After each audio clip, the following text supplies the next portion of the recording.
আসসালামু আলাইকুম। আজ শুক্রবার আমাদের এসে এবং ফোকাস রাইটিং এর ক্লাস হওয়ার কথা, সেই ধারাবাহিকতায় ক্লাস হবে। গত ক্লাসটি নিতে পারিনি, ব্যাপক অসুস্থ ছিলাম। আলহামদুলিল্লাহ এখন মোটামুটি সুস্থ। তো একটা বিষয় আমি খেয়াল করলাম, অনেকে আমাকে ইনবক্সে নক দিছেন যে এসে এবং ফোকাস এর মধ্যে কি পার্থক্য, লেখা যায় কিভাবে, এমন একটা ফরম্যাট শিখতে চাইছেন যেন বিসিএস লিখিত পরীক্ষা দিলে এসে, ব্যাংকের পরীক্ষায় দিলে ফোকাস যেন লিখে আসতে পারে, এমন একটা পদ্ধতি দরকার। তো আসলে আমি দুইটা নিয়ে আজকে একটা কথা বলবো, সুন্দরভাবে গুছিয়ে লিখে দিব কিছু জিনিস। আপনাদেরকে এগুলো কিছু লিখতে হবে না, আপনারা শুধু মনোযোগ দিয়ে কথা শুনবেন, কেউ চাইলে লিখতে পারেন। আমি যা লিখাবো, আমি হচ্ছে যে সেগুলো আপনাদেরকে পিডিএফ দিয়ে দিব, হ্যাঁ। যার কারণে আমি ভাবছি যে আজকে সব আমি আমি নিজেই ল্যাপটপে টাইপ করে ফেলবো সঙ্গে সঙ্গেই, যেন আপনাদেরকে পিডিএফ দিতে সুবিধা হয় আমার। যদি এটা কঠিন কাজ একটু। আচ্ছা,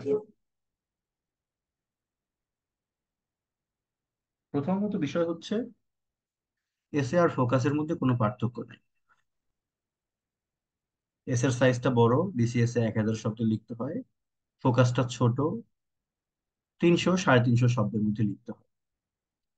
এস এর মধ্যে হিন্টস দিতে হয়, ফোকাসে কোনো হিন্টস দিতে হয় না, শুধু প্যারাগ্রাফ করে করে লিখতে হয়। এসে লেখার সময় যেমন ইন্ট্রোডাকশন কনক্লুশন লাগে, ফোকাস লেখার সময়ও সেম ইন্ট্রোডাকশন কনক্লুশন লাগে, এবং তাদের লেখার পদ্ধতি ধরন একই রকম। কোনো পার্থক্য নেই। পার্থক্য এসেতে হিন্টস থাকে, ফোকাসে থাকে না। আর পার্থক্য হলো এসে 1000 শব্দের বড় হয়, ফোকাস গুলো 300 350 ওয়ার্ডের মধ্যে হয়। এর বেশি সময় পাওয়া যায় না।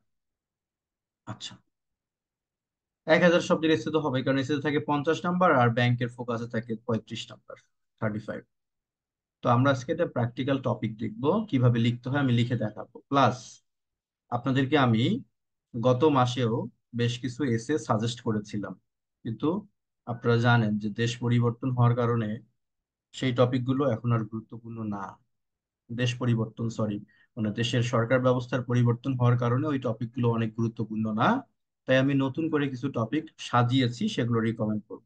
আশা করি এগুলো পড়লে, আমার দীর্ঘ বিশ্বাস, অন্তত আগামী 3 বছরে এগুলোর বাইরে আসলে কিছু পড়ার মতো নেই। তবে রিসেন্ট ইস্যু থাকলে ভিন্ন কথা। তো আমরা চলেন আলোচনায় চলে যাই।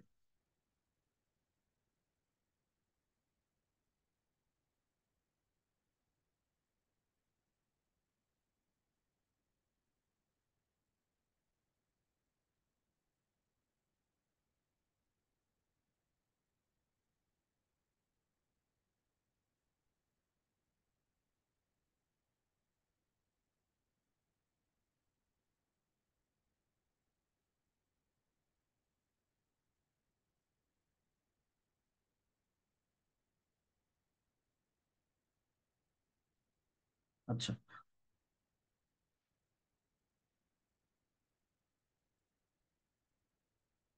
তো এটা বোঝার জন্য তো একটা টপিক লাগবে, তাই না? সেই টপিক হিসেবে আমি একটা টপিক দিলাম, ধরেন এই মুহূর্তের জন্য এগুলো ইম্পর্টেন্ট টপিক। এই মুহূর্তে ওই আপনার ভিশন 2041, পদ্মা সেতুর অর্থনৈতিক গুরুত্ব, কর্ণফুলী টানেলের গুরুত্ব, তারপরে আপনার এই টাইপের বিষয়, এলডিসি গ্রাজুয়েশন, এগুলো আসলে আসার মতো অবস্থা আর নাই, হ্যাঁ। এখন পরিবেশ সম্পর্কিত বিষয়গুলো, অর্থনীতি সম্পর্কিত বিষয়গুলোই মোস্ট ইম্পর্টেন্ট, ইকোনমিক চ্যালেঞ্জ গুলো। তো একটা টপিক, মোস্ট ইম্পর্টেন্ট টপিক, এটা হচ্ছে ক্লাইমেট চেঞ্জ অ্যান্ড বাংলাদেশ। তা আমি এটা শিরোনাম দিই। তো জলবায়ু পরিবর্তন আর বাংলাদেশের প্রেক্ষাপটে জলবায়ু পরিবর্তনটা কেমন, এটা নিয়ে আমাদের একটা এসে। তার মানে আপনি বুঝতে পারছেন যে জলবায়ু পরিবর্তন সম্পর্কে আমাদের লিখতে হবে, প্লাস বাংলাদেশের প্রেক্ষাপটের আলোকে আমাকে লিখতে হবে। তাহলে যদি বলি এখানে ফোকাসিং পয়েন্টটা কি, এখানে ফোকাসিং পয়েন্ট হচ্ছে দুইটা, একটা হলো ক্লাইমেট চেঞ্জ, আর একটা হচ্ছে বাংলাদেশে জলবায়ু পরিবর্তনের প্রভাব। এই দুইটা পয়েন্টের বাইরে কিন্তু আমরা যাব না। ঠিক আছে? আচ্ছা, তো ভালো কথা। তো এখন আমি একটা ইন্ট্রোডাকশন, ইন্ট্রোডাকশনটা কেমন হয়, মনোযোগ দিয়ে কথাগুলো শুনবেন, আপনাদেরকে আমি লিখতে দিচ্ছি না, কারণ একটাই, যেন আপনারা পূর্ণ মনোযোগ দিতে পারেন আমার কথায়, আমার লেখায়। আচ্ছা, সবসময় মাথায় রাখবেন, যখনই আমরা কোনো এসের বা কোনো ফোকাসের ইন্ট্রো লিখতে যাব, ইন্ট্রোটা এমন হবে যেন পুরো এসের একটা সামারি। ইন্ট্রো পড়লে যেন পুরোটা সম্পর্কে একটা সাধারণ ধারণা পাওয়া যায়। ঠিক আছে? আচ্ছা, তাহলে সেইভাবে আমরা লিখতে গেলে কিভাবে লিখতে পারি? এটার জন্য কোনো সূত্র নাই, বাট একটা সূত্র আছে। সেটা হলো যে আপনি যা ইচ্ছা লিখেন, আপনার ইন্ট্রোডাকশনটা পড়ার পর পুরো এসে যদি কেউ পড়ে, সে যেন বুঝতে পারে যে না, পুরো এসের সামারিটাই ও ইন্ট্রোতে লিখে রাখছে। তাহলে আপনার ইন্ট্রো লেখা সার্থক। তাহলে আপনাকে আগে থেকে অনুমান করতে হবে যে আপনি কি কি ব্যাখ্যা করবেন, তার একটা রিফ্লেকশন যেন আপনার ইন্ট্রোতে থাকে। ইন্ট্রো সুন্দর না হলে কোনো কিছু মানুষ দেখতেও চায় না, পড়তেও চায় না, শুনতেও চায় না। এটা মাথায় রাখবেন।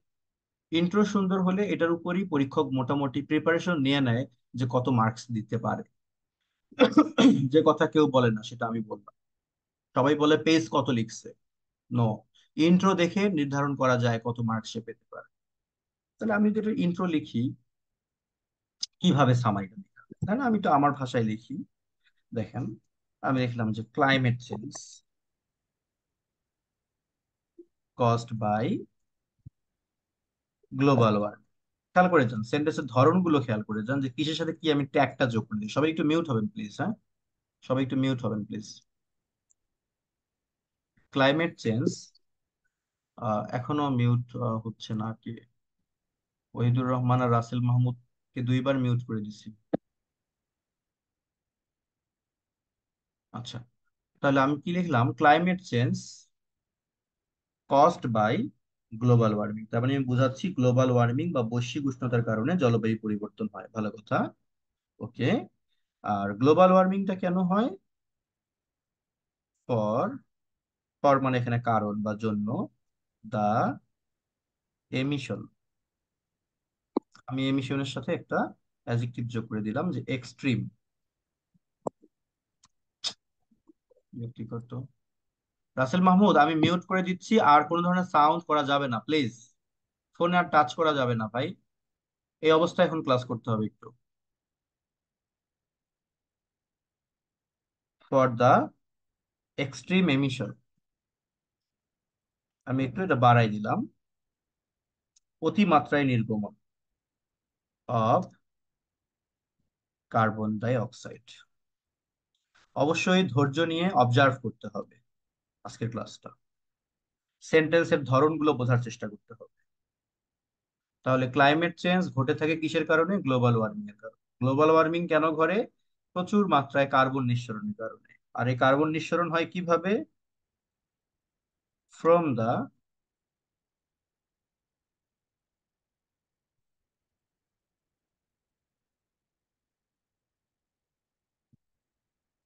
ইনডিসক্রিমিনেটেড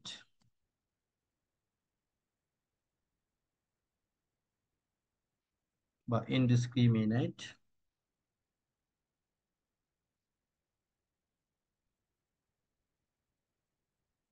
burning of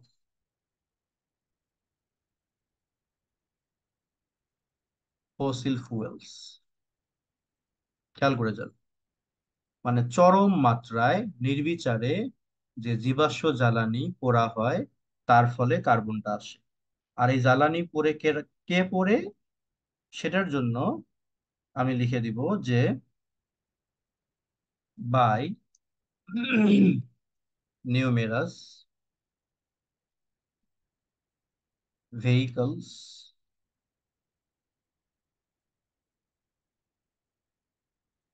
power house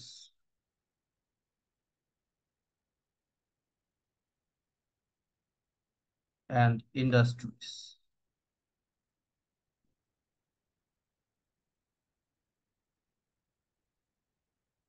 as well as the shortage of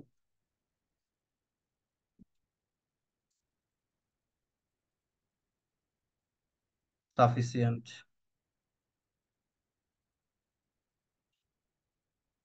sufficient forests,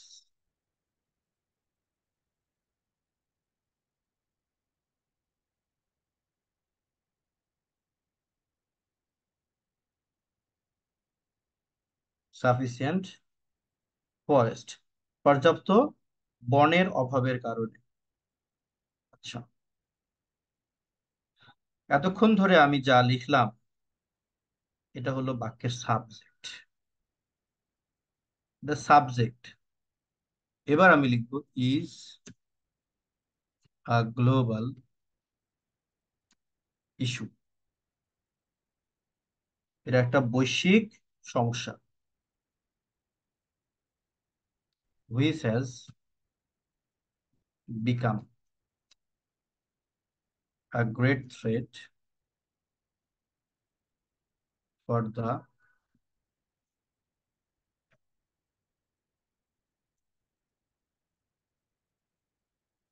more climate vulnerable countries like Bangladesh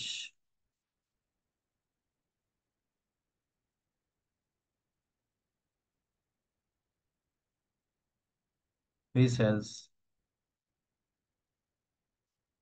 less resources to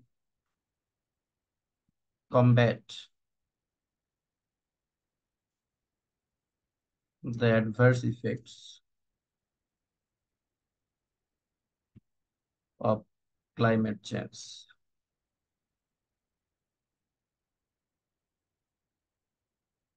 Immediately.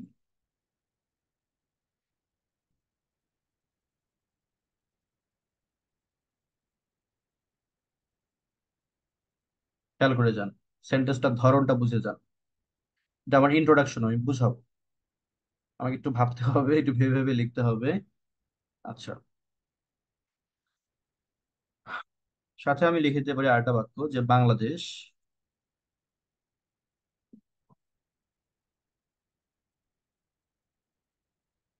Who's, যা কিনা লসেস অ্যাপ্রক্সিমেটলি বা অ্যাবাউট না, মোর দেন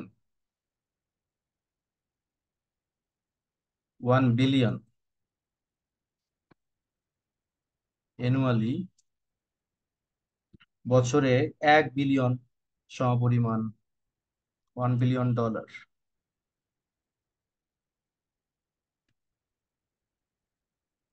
অ্যানুয়ালি, বছরে প্রায় $1 বিলিয়ন তাদের লস হয়, ফর কারণে, ক্লাইমেট চেঞ্জ জলবায়ু পরিবর্তনের কারণে, সেই বাংলাদেশ ইজ ট্রাইং টু, চেষ্টা করতেছে, combat and adjust, combat the adverse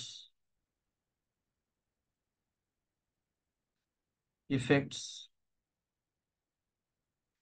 of climate change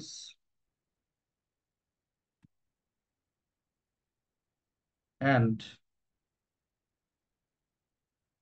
to adjust with the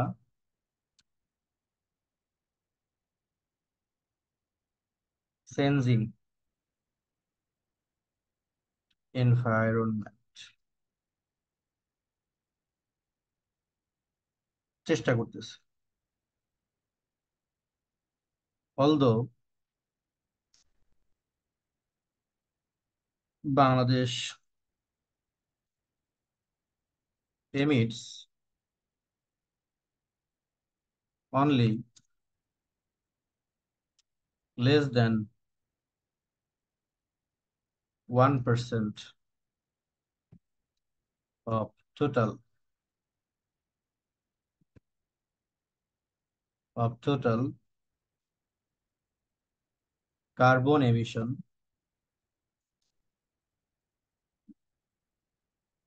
in the world.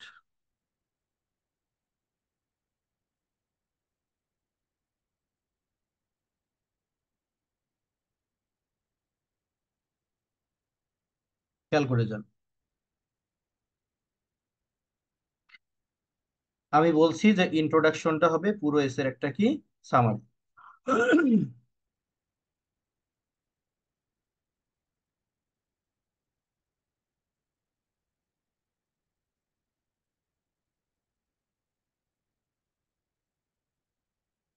হুম, আচ্ছা, এটা আমার হয়ে গেছে সামারি। কেমনে সামারি হয়ে গেল একটু পড়ি, করলে বুঝবো। সামারি হইতে হবে এমন, বনসাই তো বুঝেন না, বনসাইয়ের মতো হবে। মানে একটা পুরা গল্পই থাকবে কিন্তু সেটা সংক্ষিপ্ত, শেষ হয়েও হইল না শেষ, এরকম যেন না হয়। পরিপূর্ণই হবে কিন্তু ছোট পরিসরে। কত ছোট এর কোনো সংজ্ঞা নেই, এর কোনো সংজ্ঞা নেই। যতটুকু ছোট করতে পারে, কারণ ইন্ট্রোতে যদি আমি সব ব্যাখ্যাই দিয়ে দেই তাহলে তো আমার এর বডিতে গিয়ে আর কিছু লেখার দরকার নেই। এই জন্য জাস্ট টাচ থাকবে। একটু মনোযোগ দেন, একটা সেন্টেন্সের ধরনটা বুঝেন, কত বড় বাক্য। আমি বলছি না যে এমন বড় বাক্যই লিখতে হবে সব সময়, তবে আমি বলতে চাই এরকম লং সেন্টেন্সে অনেক কিছু ফুটিয়ে তোলা সম্ভব হয় ছোট ছোট বাক্যের তুলনায়। দেখেন এই বাক্যটার সাবজেক্ট মূলত ক্লাইমেট চেঞ্জ, আর এর ভার্ব হচ্ছে, খেয়াল করেন এর ভার্ব হলো ইজ আ গ্লোবাল ইস্যু, এইটুকু অবজেক্ট কমপ্লিমেন্ট। তার মানে এই অংশটুকু হচ্ছে বাক্যের প্রিন্সিপাল ক্লোজ। যদি বলি এটা হলো বাক্যের principal clause, climate change is a global issue, climate change এটা বৈশ্বিক সমস্যা, এটা হলো প্রিন্সিপাল ক্লোজ। এটা দিয়ে আমি লিখতে পারতাম ছোট ছোট বাক্য, প্রথমে লিখতে পারতাম climate change is a global issue. তারপরে আমি আরো ছোট ছোট বাক্য লিখতে পারতাম যে mainly carbon dioxide is responsible for it, লিখতে পারতাম।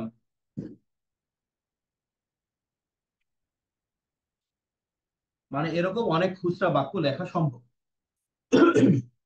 কিন্তু এই খুচরা বাক্য দিয়ে আপনি আপনার লেখার মান ফুটিয়ে তুলতে পারবেন। আমি কি করলাম, এখানে একটা ফ্রেজ ব্যবহার করলাম, ক্লাইমেট চেঞ্জ কজড বাই, যা কিনা ঘটে গ্লোবাল ওয়ার্মিং বৈশ্বিক উষ্ণতার কারণে, for the extreme emission of carbon dioxide, ব্যাপক মাত্রায় কার্বন ডাই অক্সাইড নিঃসরণের কারণে, from the indiscriminate burning of fossil fuels, অর্থাৎ নির্বিচারে হচ্ছে যে জীবাশ্ম জ্বালানি পোড়ানোর কারণে, বাই নিউমেরাস ভেহিকলস, অসংখ্য যানবাহন, পাওয়ার হাউস, শক্তি উৎপাদন বা বিদ্যুৎ উৎপাদন কেন্দ্র দ্বারা, এবং ইন্ডাস্ট্রি শিল্প কারখানার দ্বারা, as well as the shortage of sufficient forest, আমাদের পর্যাপ্ত বনের অভাবের কারণে। তার মানে আমরা বলতে পারি পর্যাপ্ত গাছপালার অভাবের কারণে, কারণ গাছপালা তো কার্বনকে কি করে, শুষে নেয়, কার্বনকে তারা তো রিসিভ করে। এখন যদি গাছপালা কম থাকে তাহলে তো আমার কার্বনের পরিমাণ বাড়তেই থাকবে। সেজন্য লেখা হয়েছে যে পর্যাপ্ত পরিমাণ গাছপালার অভাবের কারণে, এবং আরেকটা কারণ দেখা হয়েছে যে অসংখ্য যানবাহন, পাওয়ার হাউস, ইন্ডাস্ট্রি, এগুলোর দ্বারা যে জীবাশ্ম জ্বালানি পোড়ানো হয় নির্বিচারে, সেখান থেকে যে কার্বন নিঃসরণ হয়, ওই কার্বনের কারণে যে বৈশ্বিক উষ্ণতা হয়, তারই কারণে সংঘটিত জলবায়ু পরিবর্তন, সেটা ইজ আ গ্লোবাল ইস্যু, একটা বৈশ্বিক সমস্যা। তারপরে আমি একটা রিলেটিভ প্রোনাউন যোগ করে দিলাম, হুইচ হ্যাজ বিকাম। এটা আমি রিলেটিভ প্রোনাউন না দিয়ে একটা আলাদা বাক্যে লিখতে পারতাম যে it has become a great threat, কিন্তু আমি এখানে যুক্ত করছি কারণ এর সাথে কানেক্টেড।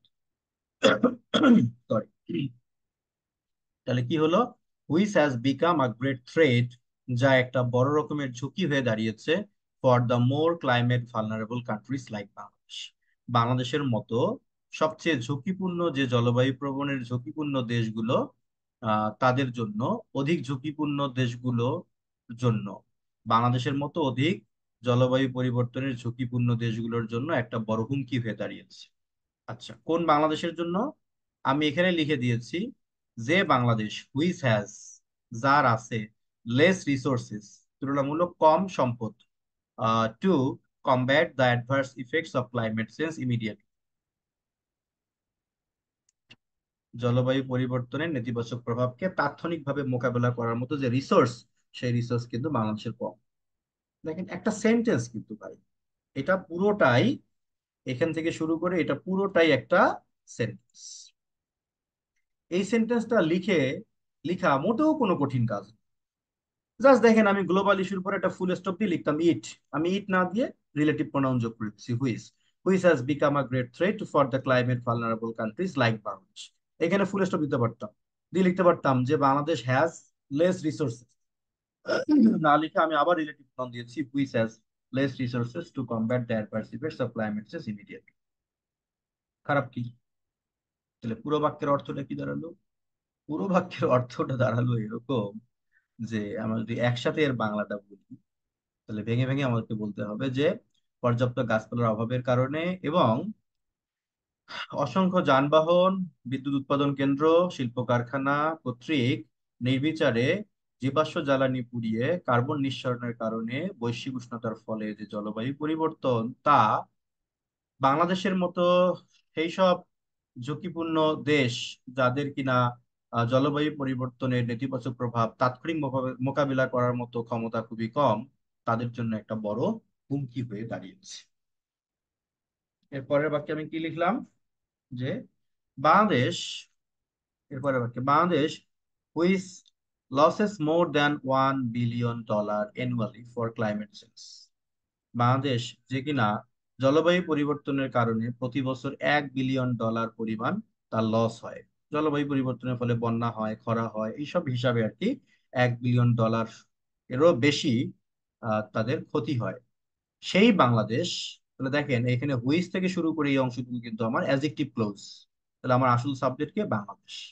আমি লিখতে চাইছিলাম কি? আমি লিখতে চাইছিলাম Bangladesh is trying to combat, কিন্তু আমি বাংলাদেশকে এটি সংজ্ঞায়িত করছি, তথ্য বাড়াই দিয়েছি। সেই বাংলাদেশ জোর দিয়েছে যে কিনা জলবায়ু পরিবর্তনের কারণে বছরে $1 বিলিয়ন ক্ষতিগ্রস্ত হয়, সেই দেশ is trying to combat the adverse effects of climate change. তারা জলবায়ু পরিবর্তন নেতিবাচক প্রভাবগুলো মোকাবেলা করার চেষ্টা করতেছে, পাশাপাশি আরো কি চেষ্টা করতেছে? To adjust with the changing environment.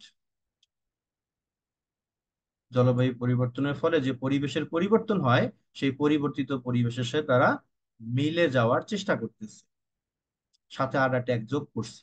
এই যে বাংলাদেশ এত কষ্ট করতেছে, বছরে $1 বিলিয়ন নষ্ট করছে, অথচ দেখো এটা কত নিরপরাধ সেটা বোঝানোর জন্য লিখছি অলদো, যদিও Bangladesh emits only less than 1% of total carbon emission in the world.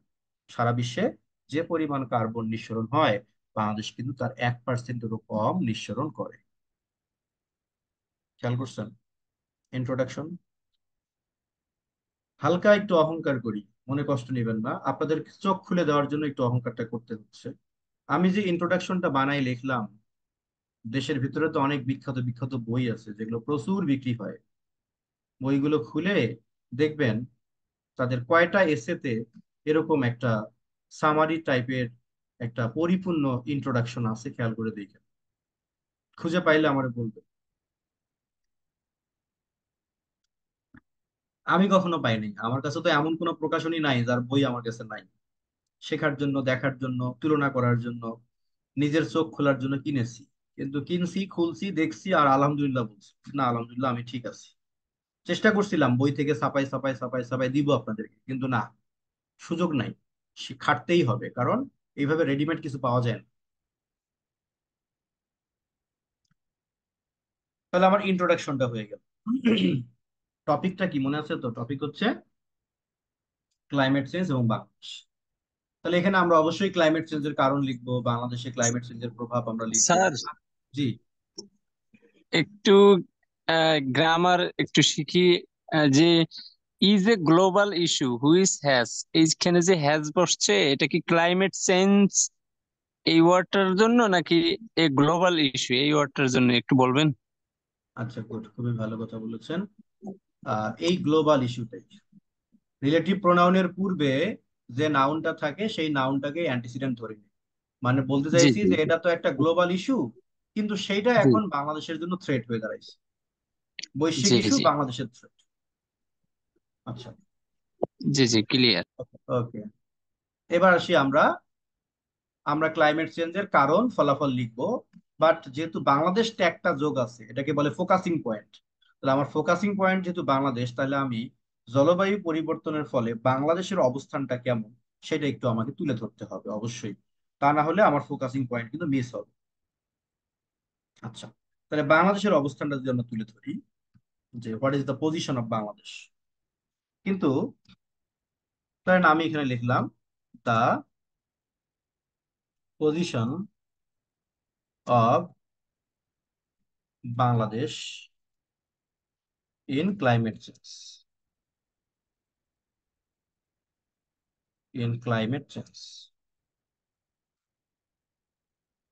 দিয়ে আমি লেখা শুরু করব। এইটাকে বলছি হিন্ট, হ্যাঁ। এই হিন্টটা সরি, এই হিন্টটা এসে রাইটিং এর সময় দিতে হবে, ফোকাস রাইটিং এর। এসের সময় প্রতিটা প্যারা এরকম হিন্ট থাকে যদি প্রশ্নপত্রে অনেক সময় হিন্ট দেয়া থাকে। যদি প্রশ্নপত্রে হিন্টস দেওয়া থাকে তাহলে ওগুলোই ব্যবহার করবেন, না থাকলে এভাবে বানাই দিবেন। কিন্তু যদি ফোকাস রাইটিং এর কথা বলে তাহলে এরকম কোনো হিন্টস হবে না, জাস্ট একটা প্যারাগ্রাফ হবে। তবে সেই প্যারাগ্রাফের একটা টপিক সেন্টেন্স থাকে। টপিক সেন্টেন্স কি? টপিক সেন্টেন্স হচ্ছে এটাই যে আপনি শুরুতেই লেখা যাবে না যে বাংলাদেশ এত কোটি টাকা ক্ষতিগ্রস্ত হচ্ছে, এটা না। স্টার্টিং পয়েন্ট থাকবে। কি ধরনের স্টার্টিং পয়েন্ট থাকবে? যেমন আমি বাংলাদেশের অবস্থান দিয়ে লিখবো, তাহলে আমরা এভাবে লিখতে পারি যে বাংলাদেশ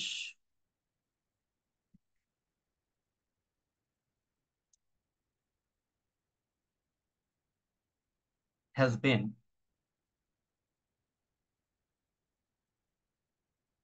suffering the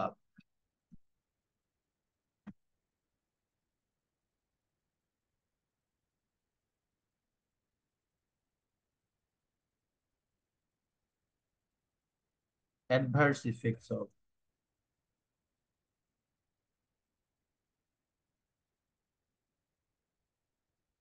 আমি লিখলাম যে destructive effects of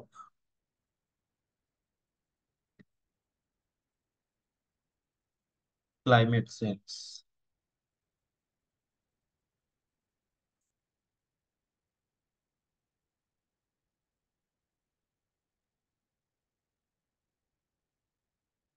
and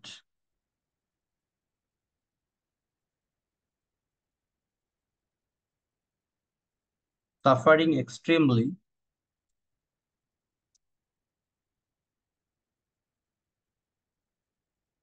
at this critical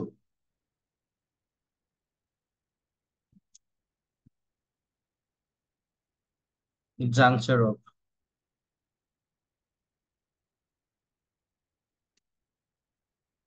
climate change। এটা আমার টপিক সেন্টেন্স, যেখানে বিস্তারিত বিবরণ থাকবে না, সূচনা থাকবে।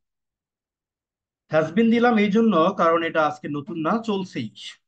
আর হ্যাভ বিন হ্যাজ বিন ব্যবহার করলেই যে সিন্স ফর প্রয়োগ করে সময়ের উল্লেখ করতেই হবে, বিষয়টা এরকম না। হ্যাঁ? আমি প্রয়োজন হলে সময় দিতে পারি, প্রয়োজন না হলে নাও দিতে পারি, তবে হ্যাভ বিন হ্যাজ বিন ব্যবহার করার মানে হলো এটা চলে চলে আসছেই। So Bangladesh has been suffering, from হবে এখানে, ফ্রম দা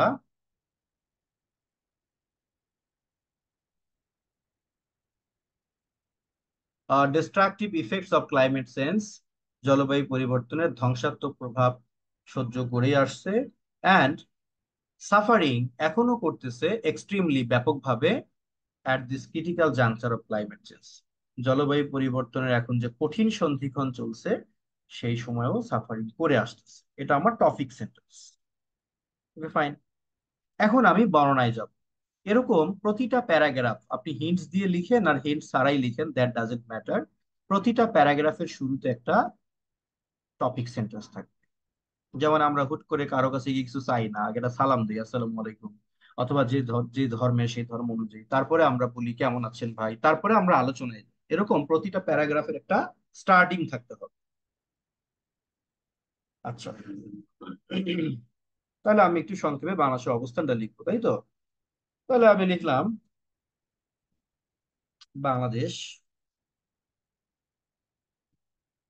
এটা কমা চিহ্ন দিয়ে, বাংলাদেশ তো এখন ফ্রন্ট লাইন কান্ট্রি বলা যায়, front line country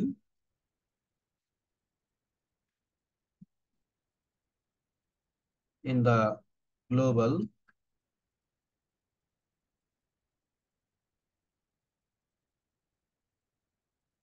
climate change crisis. সেই বাংলাদেশ experienced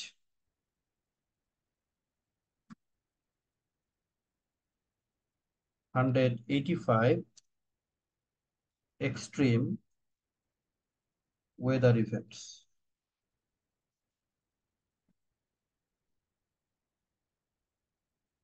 between 2000 থেকে, এখানে টু হবে না বরং এন্ড হবে, কারণ দুইটা সময়ের মাঝে বুঝাচ্ছি। 2019। ফলে এর র্যাঙ্কিংটা যদি আমরা বলি, কমা চিহ্ন দিয়ে র্যাঙ্কিং, ইট দা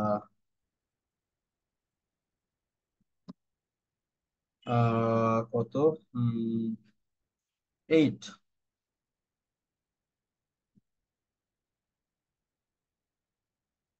8 most vulnerable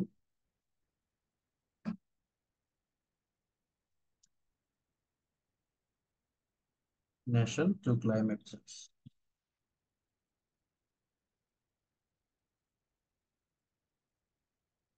একটা সেন্টেন্স কিন্তু এটা, এখানে পজিটিভের ব্যবহার হয়েছে দেখেন, বাংলাদেশের পর একটা কমা চিহ্ন, তার মানে যা বাংলাদেশ তাই হচ্ছে একটা front line country in the global climate change ক্রাইসিসে, একটা সামনের কাতারের দেশ।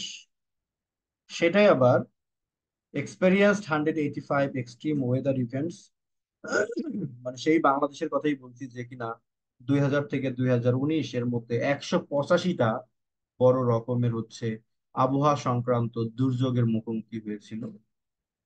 সেই যে বাংলাদেশের কথা বলতেছি সেই বাংলাদেশই হচ্ছে র্যাঙ্কিং, খেয়াল করেন, র্যাঙ্কিং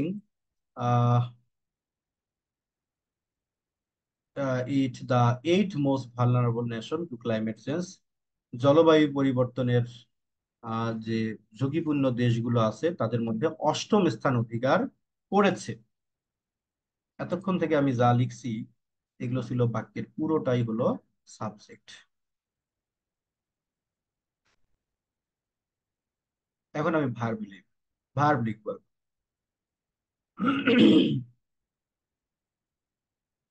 ভার্ব লিখবো যে is being severely affected by natural calamities and disasters like river erosion,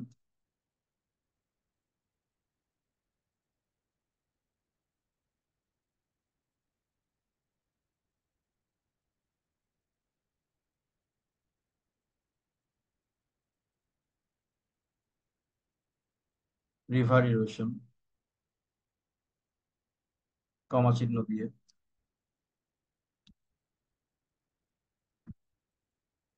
salt water intrusion into the coastal regions, damaging 30% production,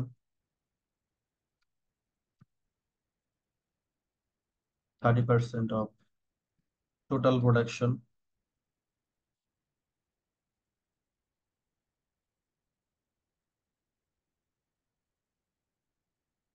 flash flat.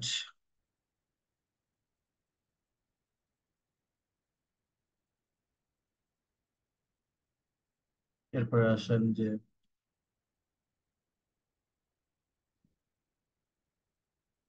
In আনটেনশন,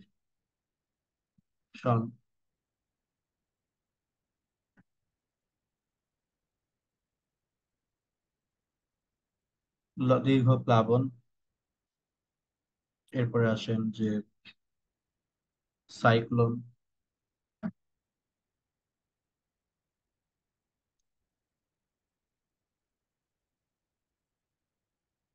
dyeing river, নদী শুকিয়ে যাওয়া, রোদ, খরা, ওয়াটার বর্ন ডিজিজ,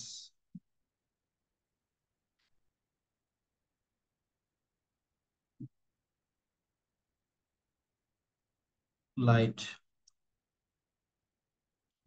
আচ্ছা, আপনার আহ ওই শব্দটার মিনিং ভুলে গেলাম, ইংলিশটা কেউ বলতে পারেন একটু, যে এটা কি বলে যেন, ওই যে খাদ্যের দুর্ভিক্ষরে যেন কি বলে, কমন ওয়ার্ড ভুলে গেছি ভাই, কারণ তো মনে হলো কম।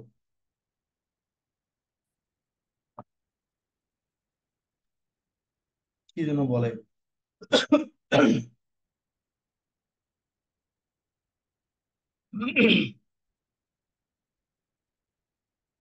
এই দুর্ভিক্ষর ইংলিশটা কি? ফ্যামিন।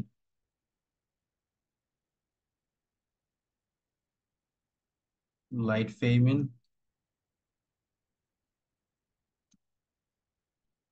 ইটিসি।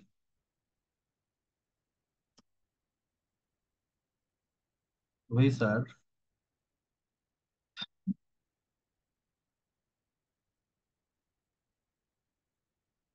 অ্যাফেক্টিং দা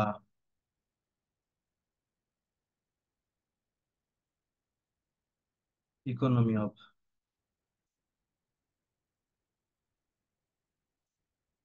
কান্ট্রি।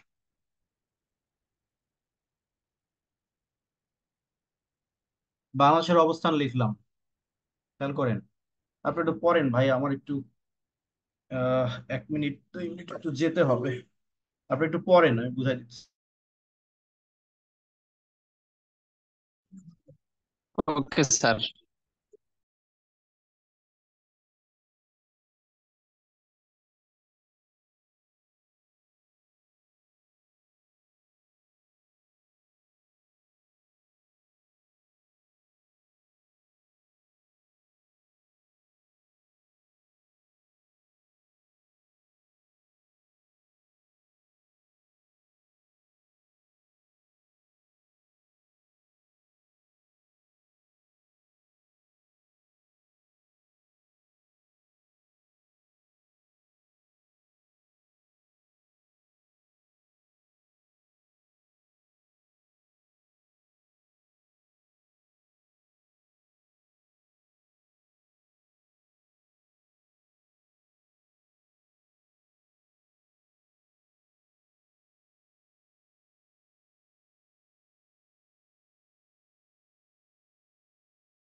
আপনারা সকলে কি অ্যাপোজিশনটা বুঝছেন, যে কোন সাবজেক্ট অনুসারে কোন কোন ভার্ব আসছে?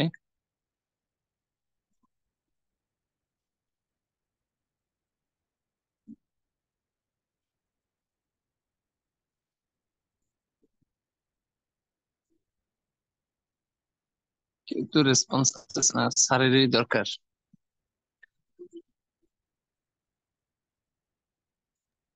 হ্যাঁ, সরি, চলে আসলাম তাহলে। এখানে তাহলে আমরা কি বুঝলাম? আসলে একটার পর একটা ব্যাচ তো, মানে আমার বসে থাকতে থাকতে একদম অবস্থা খারাপ হয়ে যায়। আজ ক্লাস নিলাম কয়টায়? সে ক্লাস নিলাম 10টায় ক্লাস ছিল, 12টায়, 3টায়, 5টায়।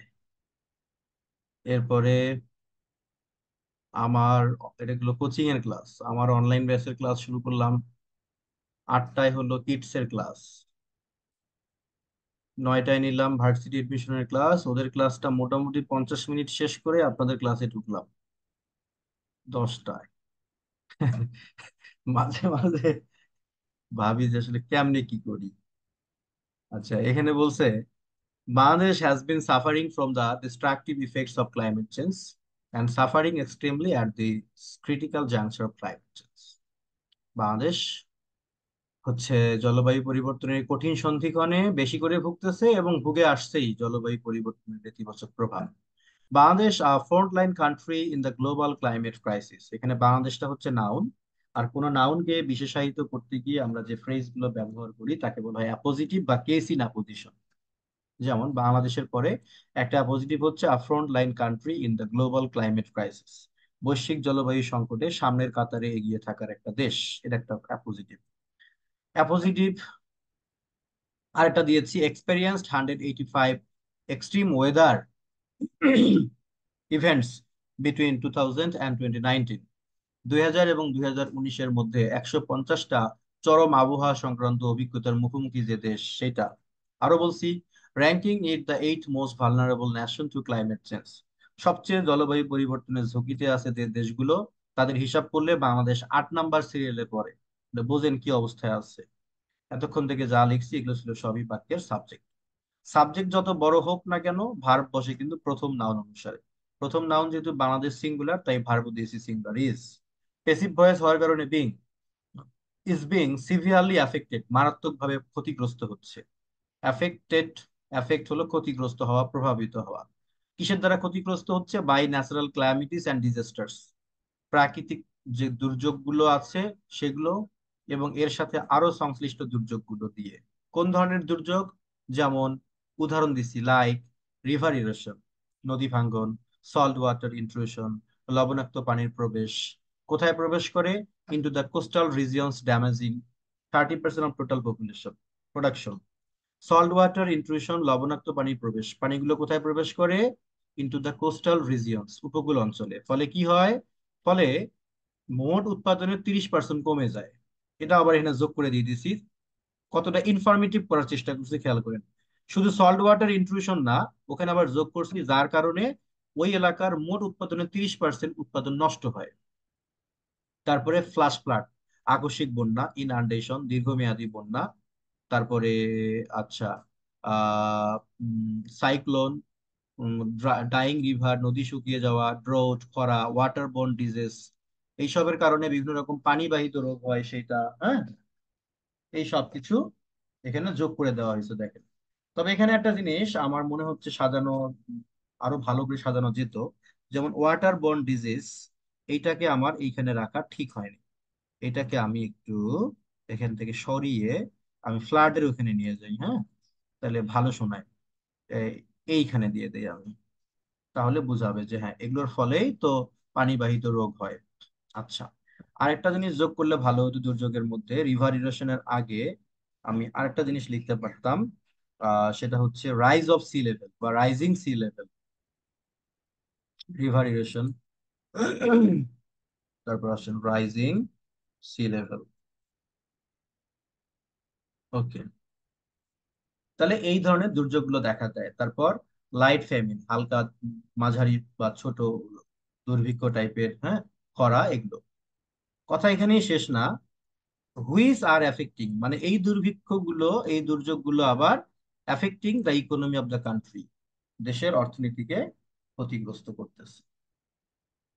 বুঝলেন বাংলাদেশের অবস্থান কেমন আছে? যদি কেউ বলে বাংলাদেশকে যে ভাই তুমি জলবায়ু পরিবর্তনের এই কঠিন সন্ধিক্ষণে কেমন আছো ভাই, তখন বাংলাদেশ এইটুকু উত্তর দিলেই চলবে যে ভাই আমি এমন আছি, এখানে ডেটাও আছে, সবই আছে, বাংলাদেশের অবস্থানটা লিখতে হলো আমাকে কেন?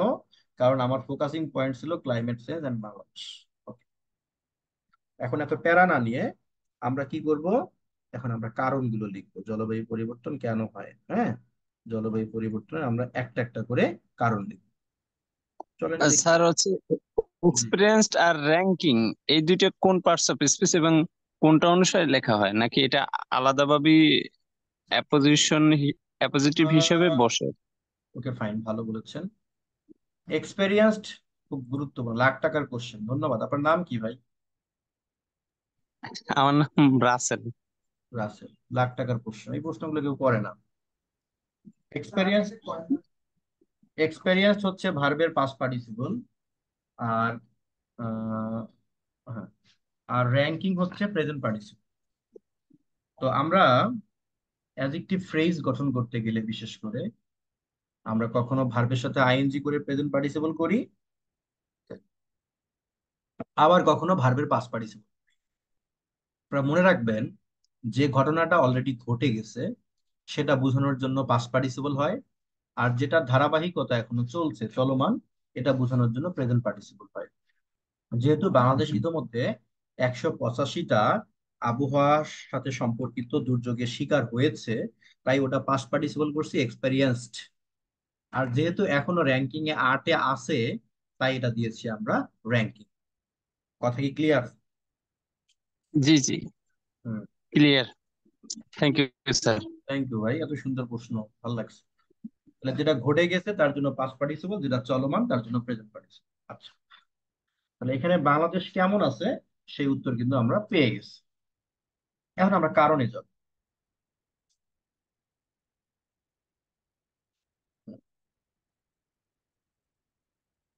এসে যখন লিখবেন তখন একটা হিন্টস দিবেন, দ্য রিজনস বা the causes of climate change, কিন্তু ফোকাসে কোনো হিন্টস দিবেন না, সরাসরি লিখবেন। ওই যে বললাম, প্রথমে একটা টপিক সেন্টেন্স দিতে হবে, সরাসরি কারণ লেখা যাবে না। সস্তা কথা লিখবেন না, দেয়ার আর মেনি কারণ of climate change, there are many reasons of climate change. এগুলো আপনাদের বয়সী পরীক্ষার্থীদের জন্য মানায় না, এগুলো ক্লাস 6, 7, 8-এর বাচ্চারা লিখলে মানাবে। তাহলে টপিক সেন্টেন্স যদি আমি দেই, কিভাবে লিখবো যে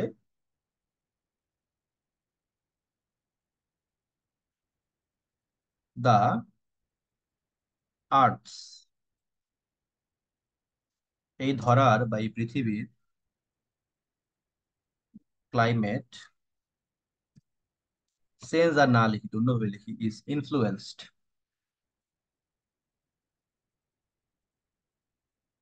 প্রভাবিত হয়, ইনফ্লুয়েন্সড। আহ, তার পাশাপাশি চেঞ্জড, পরিবর্তিত হয়,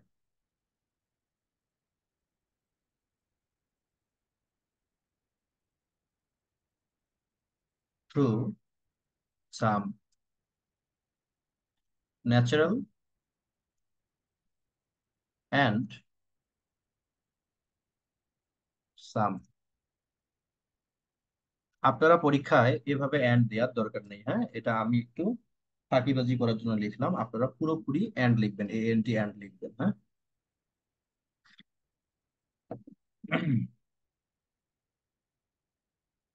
and some man made,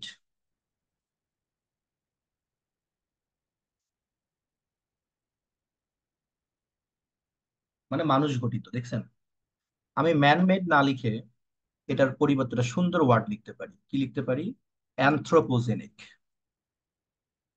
anthropogenic মানে নৃতাত্ত্বিক। অ্যানথ্রোপোজেনিক, নৃতাত্ত্বিক। ঠিক আছে? ম্যানমেড বলতে যা বোঝায় তাই নৃতাত্ত্বিক, নৃতাত্ত্বিক মানে মানুষের দ্বারা ঘটিত আর কি।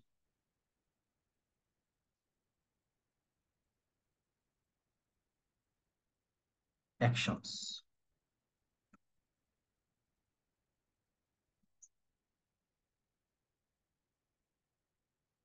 And phenomena. ফেনোমেনন এর পরিবর্তে ফেনোমেনা। এই যে অ্যানথ্রোপোজেনিক শব্দটা যে আমি ডিকশনারি মুখস্থ করে ব্যবহার করা শিখছি তা কিন্তু না। আমি ইংলিশ পত্রিকা পড়তে গিয়ে ব্যবহার দেখে দেখে শিখছি। এই জন্য ইংলিশ পত্রিকা পড়ার বিকল্প কোনো রাস্তা নাই। যে কথা কেউ বলবে না আমি বলবো তবুও, আমি অনেক না বলা কথা বলি, মানুষ বলে নাই। এই কোচিং ফোচিং টিচার, আমার মতো রুবেল রানার কাছে ইংলিশ প্রাইভেট পড়া এইসব ছাড়াই আপনারা বিসিএস কিংবা ব্যাংকে রিটেন প্রিপারেশন নিতে পারেন। আপনার একটাই টিচার, সেটা হচ্ছে ইংলিশ পত্রিকা। কিচ্ছু করার দরকার নেই, খালি পড়বেন প্রতিদিন। পড়বেন, নতুন ওয়ার্ড শিখবেন, অনুবাদ করার চেষ্টা করবেন, কিচ্ছু করতে হবে না। তবুও দিন শেষে একদিন আসতে হবে টিচারের কাছে শুধু সিলেবাসের প্যাটার্ন বোঝার জন্য, লেখার স্টাইল বোঝার জন্য। স্যার কোনটা প্রথম আলোর ইংলিশ নাকি ডেইলি স্টার? ডেইলি স্টার আর বিজনেস স্ট্যান্ডার্ডটা দেখতে পারেন। ওকে, তাহলে আমার এটা গেলো টপিক সেন্টেন্স যে এই পৃথিবীর যে জলবায়ু পরিবর্তনটা, এটা প্রভাবিত হয়, পরিবর্তিত হয় একটা কারণ, কিছু প্রাকৃতিক এবং কিছু মনুষ্য সৃষ্ট অ্যাকশনস, কার্যকলাপ এবং ঘটনার কারণ। ওকে, মাথায় রাখবেন আপনার টপিক সেন্টেন্সটা যা হবে তার নিচে কিন্তু আপনি শুধু ব্যাখ্যাগুলো লিখবেন। অর্থাৎ টপিক সেন্টেন্সটা থেকে যা লেখা শুরু করবেন ওই ধারাবাহিকতাটাই আপনি প্যারাগ্রাফে রাখবেন। টপিক সেন্টেন্স দিচ্ছেন একরকম, ধারাবাহিক ব্যাখ্যা হয়ে গেছে আরেক রকম, তো বেমানান হয়ে গেল। শুরুতে আপনি স্লোগান দিলেন যে জয় বাংলা বঙ্গবন্ধু, জয় বঙ্গবন্ধু, তারপরে আপনি বললেন যে তারেক জিয়ার মুক্তি চাই, মিলবে না। ধারাবাহিকতা মেনটেন করতে হবে। আচ্ছা, তো টপিক সেন্টেন্স লেখার পর এখন আমার কাজ কি? এখন আমার কাজ হলো ন্যাচারাল কারণগুলো কি কি আর মনুষ্য সৃষ্ট কারণগুলো কি কি সেগুলো আমি একটার পর একটা ব্যাখ্যা করবো। আমি পয়েন্ট করেও লিখতে পারি, আমি কমা চিহ্ন দিয়েও লিখতে পারি। আমি কমা চিহ্ন দিয়ে লিখি, সবাই তো পয়েন্ট করে। ধরেন একটা প্রাকৃতিক কারণ দেই, ভোলকানিক, ভলকানিক ইরাপশনস। আচ্ছা, এই জিনিসগুলো আমাকে একটু ব্যাখ্যা করতে বলবেন না, কারণ আমি এই কারণগুলো গুগল থেকে একটু পাচ্ছি। আর এই সায়েন্স ব্যাকগ্রাউন্ড আমার না হওয়ায় এগুলো আমি খুব ব্যাখ্যা করে বলতে পারবো না, যে ভলকানিক এরাপশনস কেমনে ঘটে এই ব্যাখ্যাটা আমি বলতে পারতেছি না বলে দুঃখিত, হ্যাঁ। আচ্ছা, আরো কিছু আছে, যেমন ওশেন কারেন্টস, এগুলো বুঝি, সমুদ্রের যে স্রোত। আচ্ছা, আরো কিছু আছে, পৃথিবীটা যে ঘোরে, অরবিটাল একটা সেন্স আছে, সেইটা লিখতে পারি। দা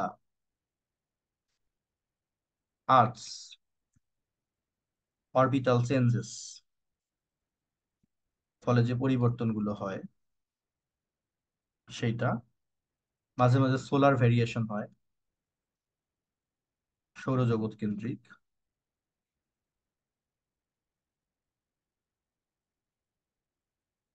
ভেরিয়েশনস, অ্যান্ড সাম ইন্টারনাল ভ্যারিয়াবিলিটি।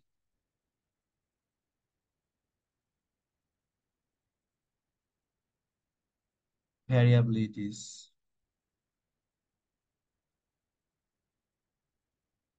এটা আনকাউন্টেবল নাউন, তাই প্লুরাল করা যাবে না। ভ্যারিয়াবিলিটি আর কনসিডার্ড, এগুলোকে মনে করা হয়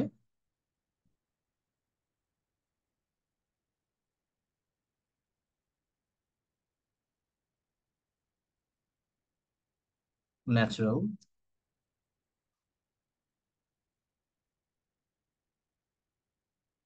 রিজনস অফ ক্লাইমেট চেঞ্জ। সাথে যোগ করে দিলাম হুইচ কান্ট বি কন্ট্রোলড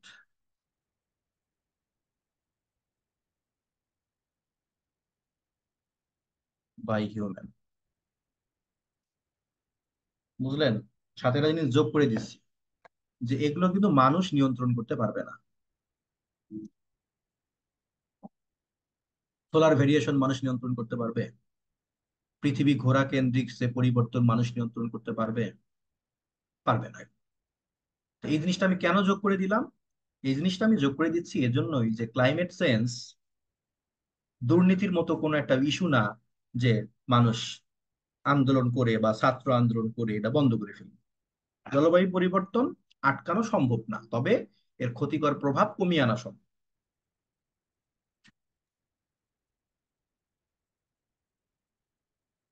রচনা এরকম পরিপূর্ণ হইতে হবে, কোনো আকাঙ্ক্ষা থাকবে না। ওকে, আমি লিখলাম।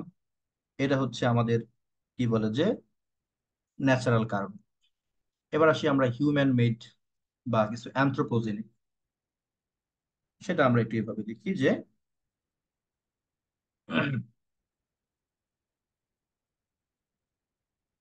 The natural. তার হুইসের জায়গায় দ্যাট দিলেও তো হবে নাকি? কেন? দ্যাট দিলেও কি হবে? আচ্ছা, ঠিক সেটা আমি বলবো, আগে আমাকে বলেন যে দ্যাট দিতে ইচ্ছা করতেছে কি মনে করে। মানে আমরা তো জানি যে দ্যাট হচ্ছে হিউম্যান এবং বস্তুর ক্ষেত্রে দুইটার ক্ষেত্রে ব্যবহৃত হয়। মানে আমি দেবো হয়েছি, কিন্তু সেন্টেন্স কারেক্ট হবে কিনা এই জন্য। বুঝছি।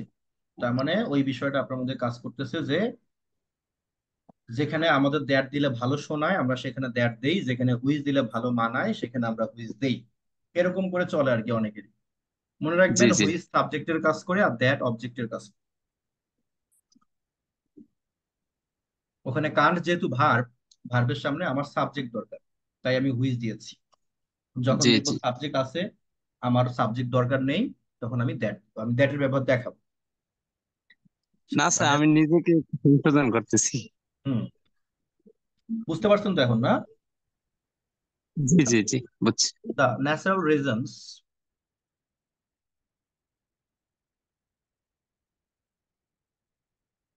আচ্ছা, সরি, এখানে আমি লিখবো যে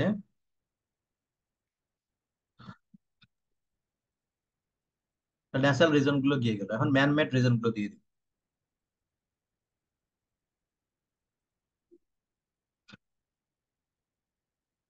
কি কি লেখা যায় মানুষের কারণগুলো? যেমন প্রথমে দিব আমি রিভার এনক্রোচমেন্ট, নদী দখল। নদী দখল হলে কি হয়? নদী দখল হলে নদী শুকায় যায়, সেখানে বসত বাড়ি, ঘর বাড়ি, বিল্ডিং নির্মাণ করে, পানির ফ্লো থাকে না, ফ্লাশ ফ্লাড হয়ে যায়। আচ্ছা, কমা চিহ্ন দিলাম।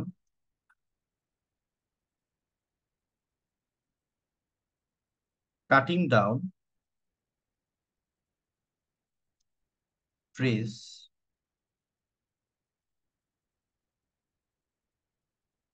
ইনডিসক্রিমিনেটলি, নির্বিচারে গাছ কাটা। To keep pace with the so called modernisation.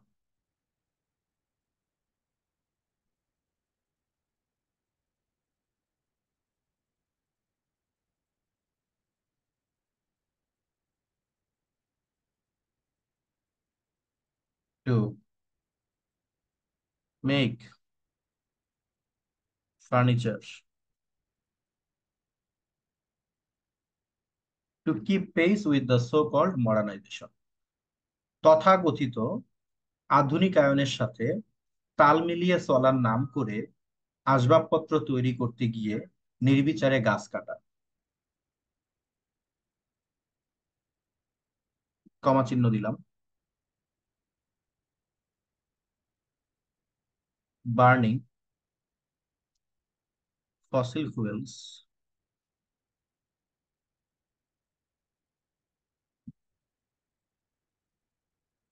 To make life comfortable, জীবনকে আরামদায়ক করার জন্য জীবাশ্ম জ্বালানি পুড়িয়ে শক্তির অপচয় করা। এখানে এভাবে লিখতে হবে যে West of power, burning fossil fuels to make life comfortable. আপনারা কিছু কারণ বলেন।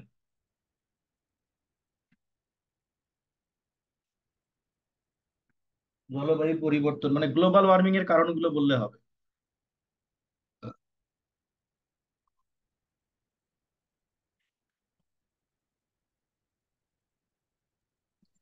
Increase of ultraviolet ultraviolet race. সেটা কেন, ওই ওই কারণটাই বলতে হবে।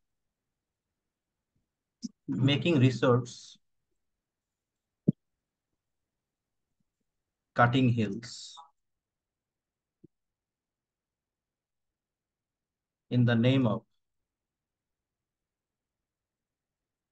এন্টারটেইনমেন্ট, বিনোদনের নাম করে পাহাড় কেটে রিসোর্ট তৈরি করা। বলেন এরকম কিছু, আমার মাথায় তো আসতেছে না, আপনাদের মাথায় অনেক আছে। এই যতজন আছেন ক্লাসে সবাই একটা করে কারণ বললে তো আমার পেজ ভরে যাবে।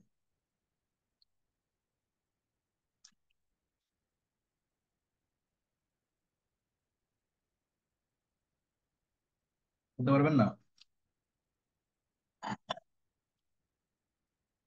হুম। Industrialisation. Okay.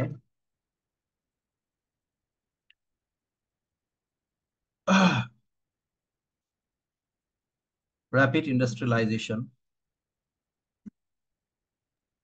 Sorry, users of fossils fuel. Hmm. Industrialisation in the name of quick economic growth. দেখেন প্রতিটা ফ্রেজের সাথে আমি একটা করে ট্যাগ যোগ করতেছি, শুধু কিন্তু ইন্ডাস্ট্রিয়ালাইজেশন লিখে নেই, আমি পাঠককে বোঝানোর চেষ্টা করতেছি ইন্ডাস্ট্রিয়ালাইজেশন কেন করে। In the name of quick economic growth, কোন একটা দেশ খুব দ্রুত তার অর্থনৈতিক উন্নয়নের নাম করে এই যে ব্যাপক শিল্প কারখানা স্থাপন, সেটা। আচ্ছা, তারপরে দিলাম যে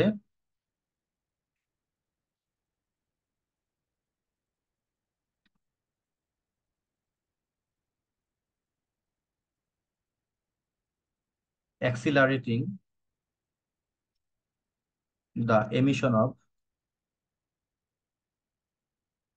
হাই ভলিউম অফ কার্বন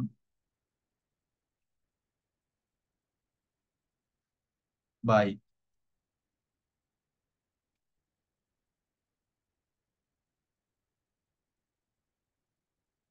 আমি ভুলে গেছি না, ওই যে ইট ভাটাকে যেন কি বলে, ব্রিক মানে তো ইট, কিন্তু ইট ভাটার ইংরেজিটা যে কি ভুলে গেছি, কারো মনে থাকলে একটু বলেন তো। ব্রিক ক্লিন বলে মনে হয়, নাকি সংক্ষেপ ভুলে গেছি। ব্রিক ক্লিন কিনা। Using unfit vehicles which emit the toxic sulphur dioxide. চমৎকার, thank you.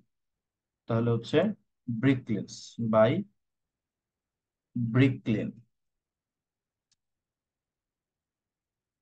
ক্লিনস in the name of,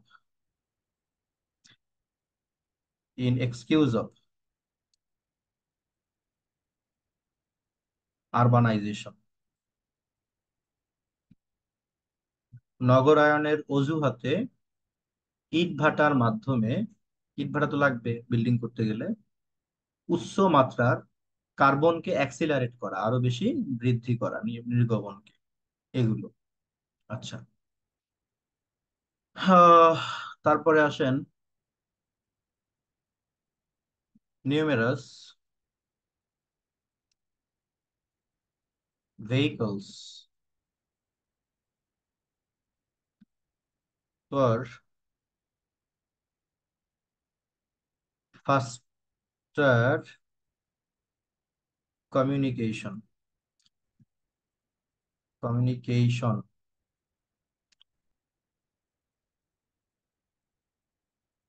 Ohidur Rahman কি সুন্দর যেন বললো, টক্সিক সালফার ডাই অক্সাইড। আচ্ছা, emitting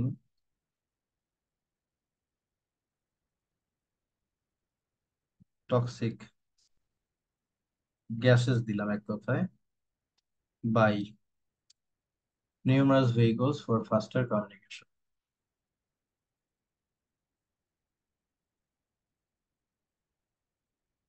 various kinds of pollution.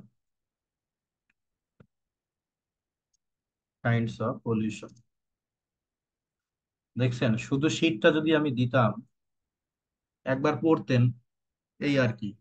কিন্তু এই যে আমরা একসাথে বৈশা ক্লাসটা করতেছি, কত কিছু জানার বিষয় আসতেছে, কত কথা আসতেছে। শুধু বই পড়া আর ক্লাস করার মধ্যে অনেক পার্থক্য। Various kinds of pollution and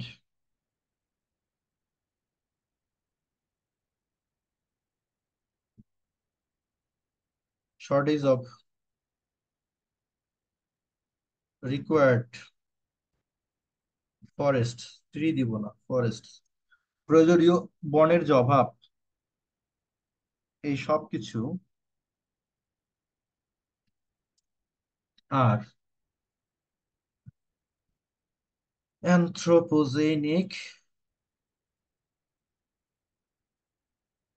reasons of, বা ফর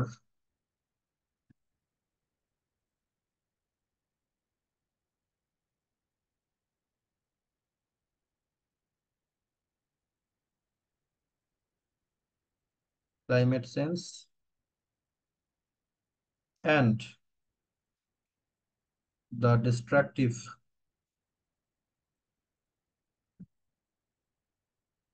অ্যাকশনস বা ম্যাসাকার অ্যাকশনস,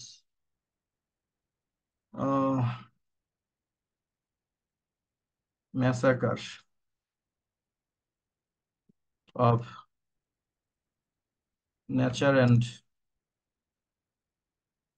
পিপল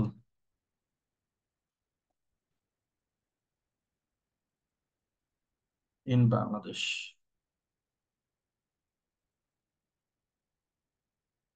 হুম, বুঝলেন?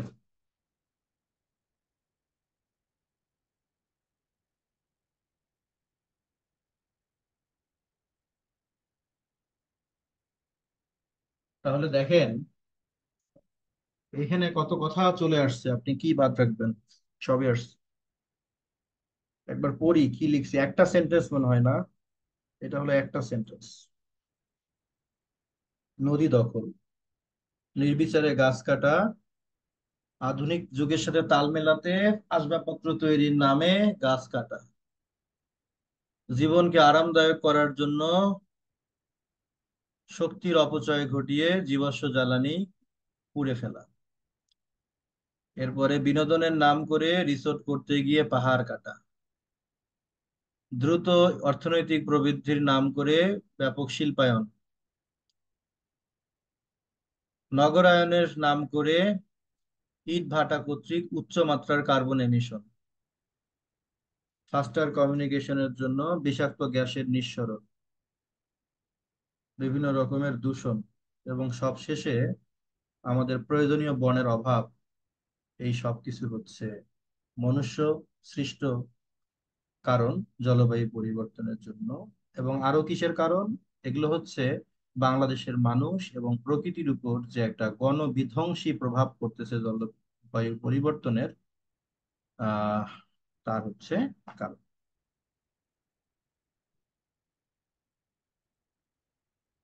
বাই ক্লাইমেট চেঞ্জ, জলবায়ু পরিবর্তনের কারণে এই বিধ্বংসের একটা কারণ। তাহলে আমরা কি করলাম এতক্ষণ ধরে? বাংলাদেশের অবস্থানটা লিখলাম, জলবায়ু পরিবর্তনের আমরা কারণগুলো লিখলাম। এবার আমরা আসি একটু ফলাফলগুলোতে আসি। ফলাফলের তো শেষ নাই, অনেক ধরনের ফলাফলই আছে।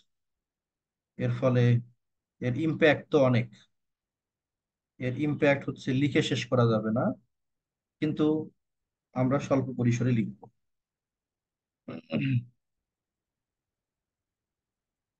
তো এখন ফলাফল কি হয়, দুই চারটা করে ফলাফলের কথা বলা শুরু করেন।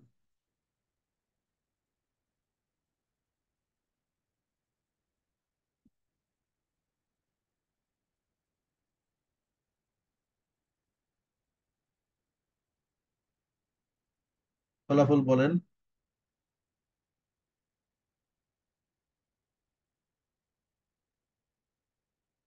বলতে পারবেন না? আচ্ছা, আমি লিখি, আপনারা দেখেন। প্রথমে একটা টপিক সেন্টেন্স দিতে হবে। টপিক সেন্টেন্স দেওয়ার কারণ পরে আমরা জাস্ট ফলাফলে চলে যাব।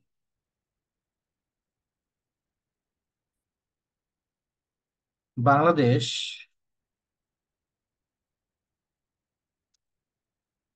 is a low-lying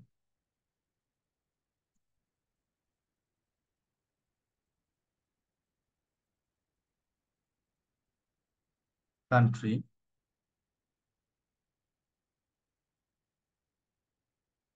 considering the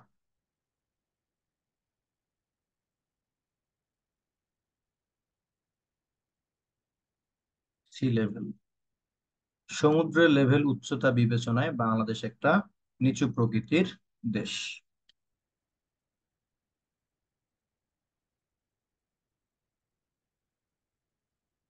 moreover, এছাড়াও, দা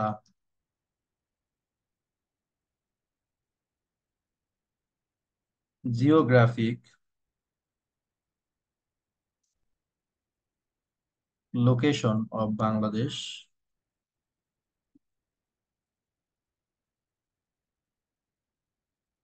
is making the country more vulnerable to climate change।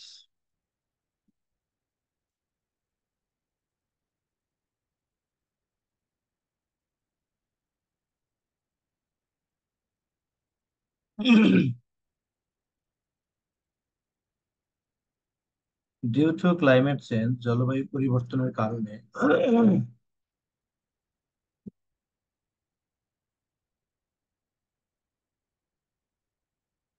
about 45%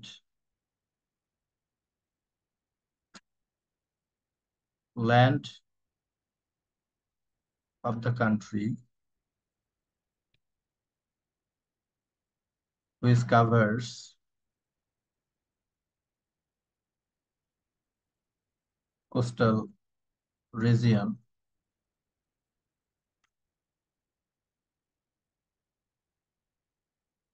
and the people,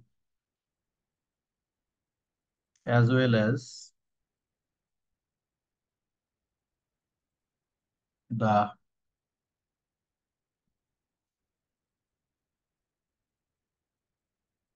surrounding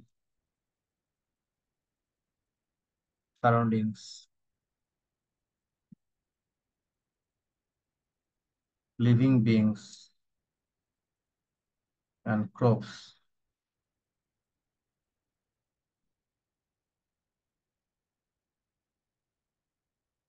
are facing great threat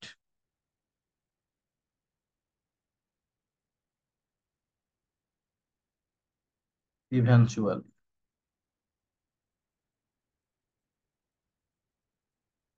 কি লিখেছি? জলবায়ু পরিবর্তনের কারণে বাংলা এই দেশের প্রায় 45% ল্যান্ড, হ্যাঁ, 45 ভাগ আয়তন, আমাদের মোট যে আয়তন তার 45 ভাগ ভূমি, সেটা হচ্ছে উপকূল অঞ্চলে কিন্তু ঘেরা। সেই অঞ্চল এবং সেখানকার মানুষ, আশেপাশের সবকিছু, জীব, ফসল, এগুলো সবকিছু কিন্তু ক্রমাগতভাবে হুমকির মুখোমুখি হচ্ছে। ইম্প্যাক্ট গুলো যদি আমরা এখন মোটা দাগে বলতে চাই যে আমাদের কি কি ইম্প্যাক্ট গুলো হচ্ছে, তাহলে আমরা মোটা দাগে শুধু পয়েন্ট গুলো আর কি লিখবো, যে আমাদের কোন ধরনের প্রভাব গুলো পড়তেছে আর কি, সেটা আর কি লিখবো আমরা। তো একজন লিখছেন রাইজিং সি লেভেল। আরো কি কি এরকম কিছু পয়েন্ট আপনারা লিখেন, আমি দিয়ে দিচ্ছি। হুম,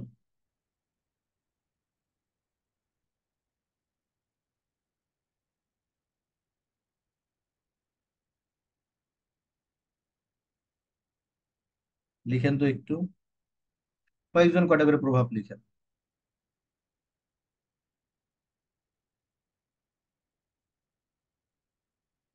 আমরা আজকে রচনাটা রেডি করে ফেলবো।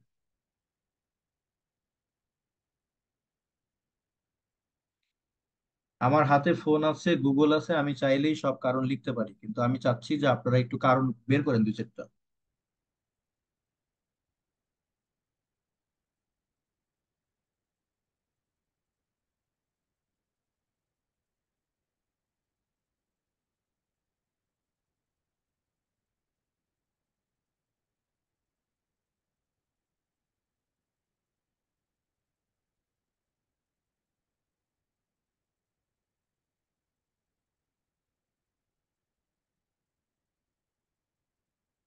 Climate refugee, good. আচ্ছা, পাইছি, তাহলে শুরু করা যাক। আমরা লিখতে পারি জলবায়ু পরিবর্তনের ফলে যেগুলো আর কি হয়।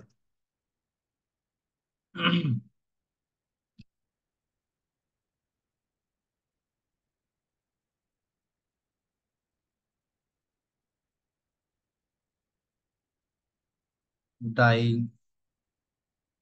রিভার, নদী মরে যাওয়া, ডিউ টু সেডিমেন্টেশন, ওই যে বালি জমে টমে আর কি, গতিপথ পরিবর্তন হয়ে টেশন। এরপরে ড্রোটস for extreme hit,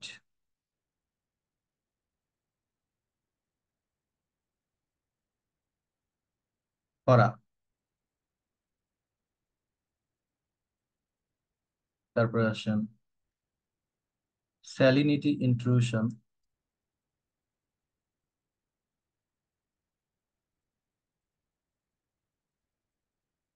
into coastal regions,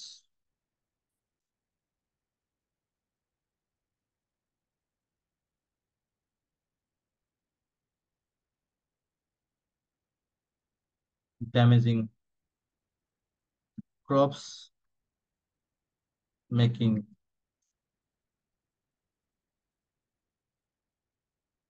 unemployment.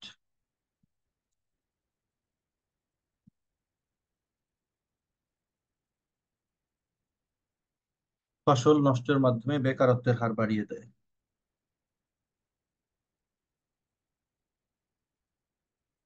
Flood, water logging, পানি জমাট বাঁধা,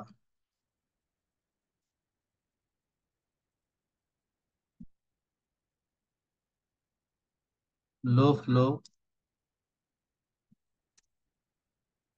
ইন দ্য রিভার,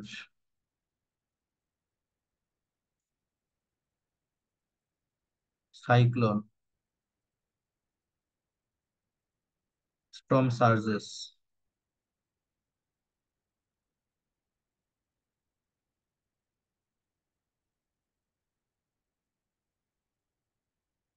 তারপর বলতে পারি যে less crop production.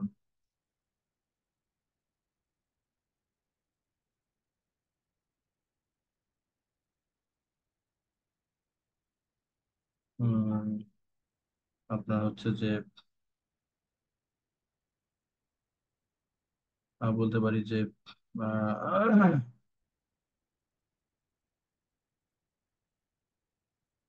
Affecting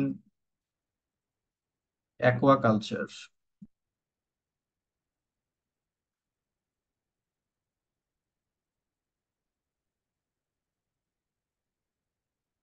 and চিংড়ি চাষ যদি বলি যে শ্রিম কালচার। আচ্ছা, এটা দিলে আর শ্রিম লিখতে হবে না।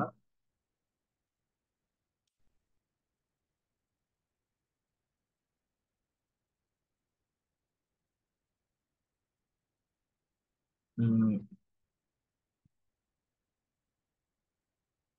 তারপর লিখতে পারি যে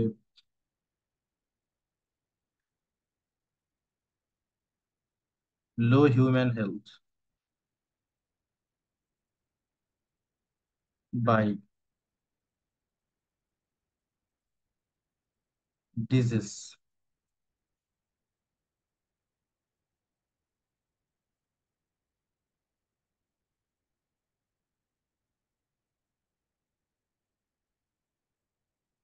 ক্রিয়েটিং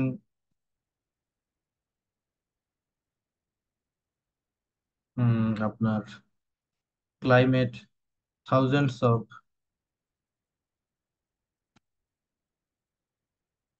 ক্লাইমেট রেফিউজিস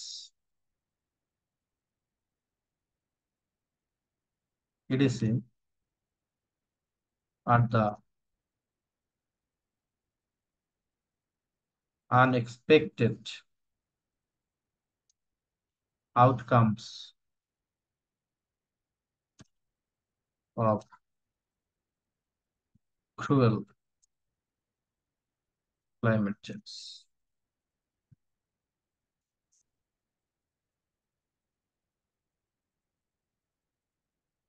বুঝলেন ভাই?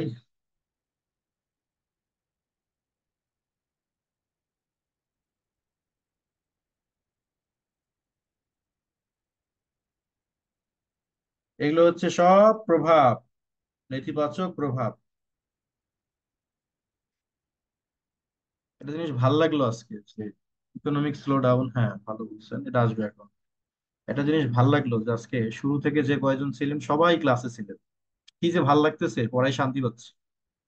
ক্লাস না করলে শান্তি পাই না আসলে। এখন এগুলো যে সত্য কথা না মিথ্যা কথা, এগুলো যে ক্ষতি, তার একটা প্রমাণ দিতে হবে, হ্যাঁ। তো আমরা প্রমাণ নিব এভাবে। আরেকটা ছোট্ট প্যারাতে দিয়ে দিব আমরা, বা এখানে দিতে পারি যে অ্যাকর্ডিং টু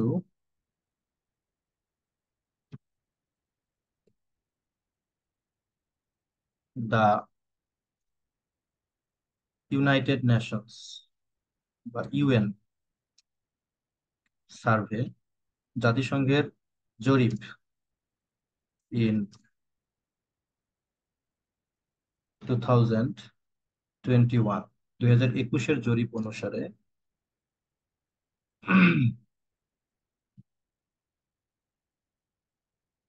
তারা বলেছে,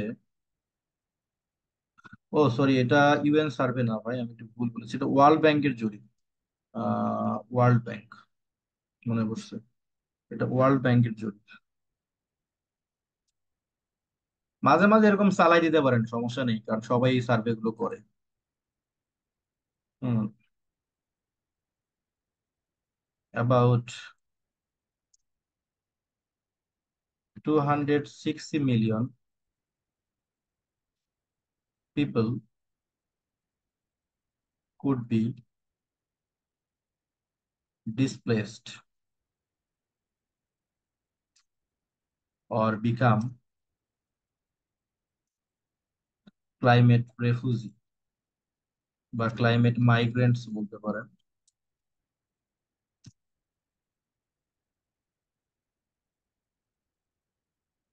across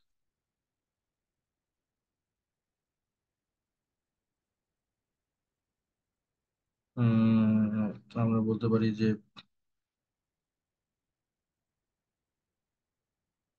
the 6 regions, 216 মিলিয়ন মানে কত কোটি? হুম,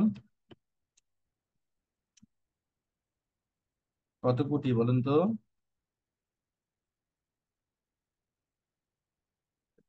বলতে পারে না।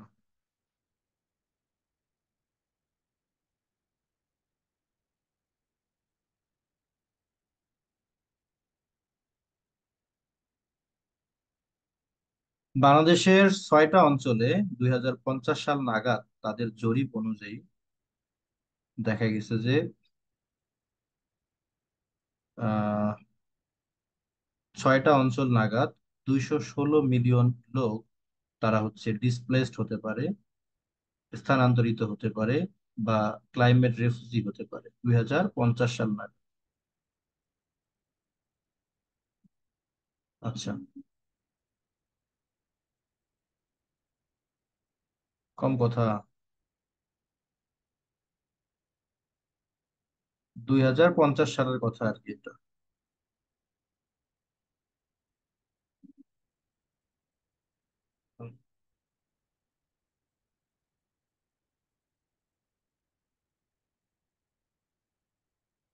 আচ্ছা,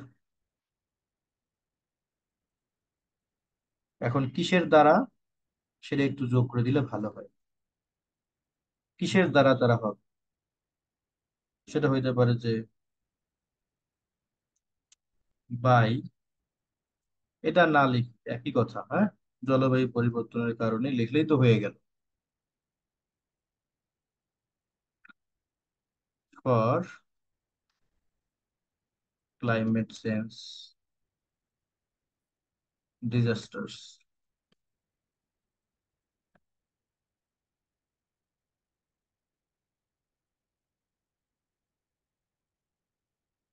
আরেকটা হিসাব যদি আমরা বলি,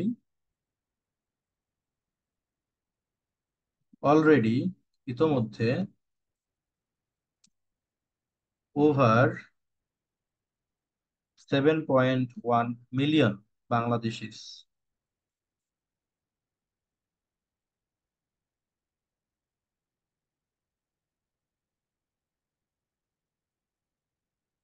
have become displaced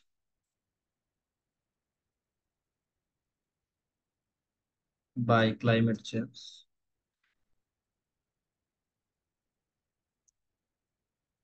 till,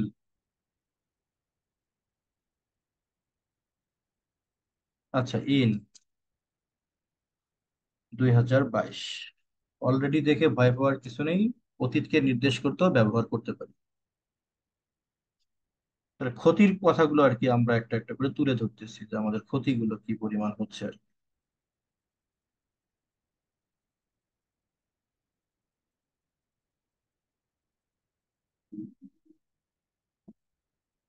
তাহলে আমাদের একটা প্রভাব গেল কারণ, আর একটা গেল ক্ষতিকর প্রভাবগুলো সংক্ষেপে লিখলাম। এবার আসেন, আমি যে ফরম্যাটটা লিখেছি এটা হচ্ছে ফোকাস রাইটিং ফরম্যাট, হ্যাঁ। আপনারা যখন এসে লিখতে যাবেন তখন আপনাদের কি করতে হবে, এই যে আমি একটা করে কারণ দিছি না কমা চিহ্ন দিয়ে দিয়ে, স্যালিনিটি ইন্ট্রুশন, এটা হবে আপনার একটা হিন্ট। ফ্লাড, এটা একটা হিন্ট, ব্যাখ্যা করতে হবে। ওয়াটার লগিং, এটা একটা ব্যাখ্যা করতে হবে 2 লাইনে। জাস্ট এই পয়েন্ট গুলোকে 2 লাইন 3 লাইন করে করে ব্যাখ্যা করে 1000 শব্দের এসে বানাতে হবে।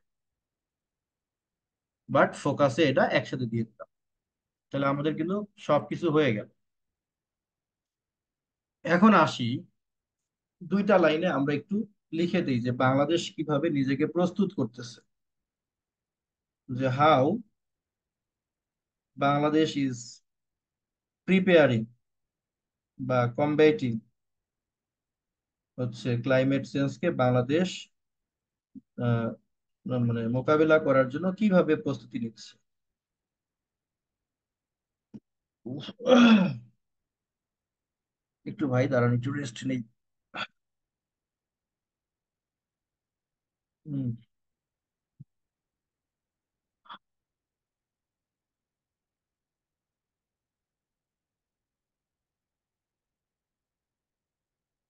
Bangladesh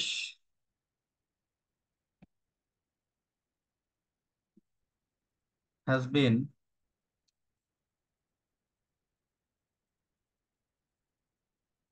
trying to mitigate the loss of economies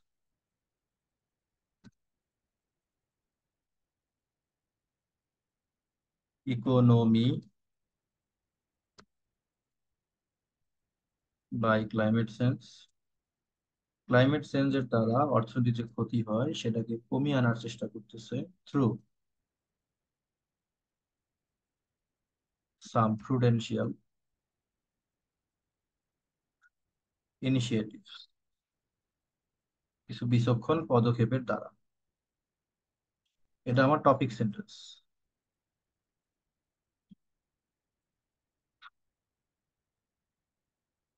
এবার আমি ব্যাখ্যা করব। টু এনহ্যান্স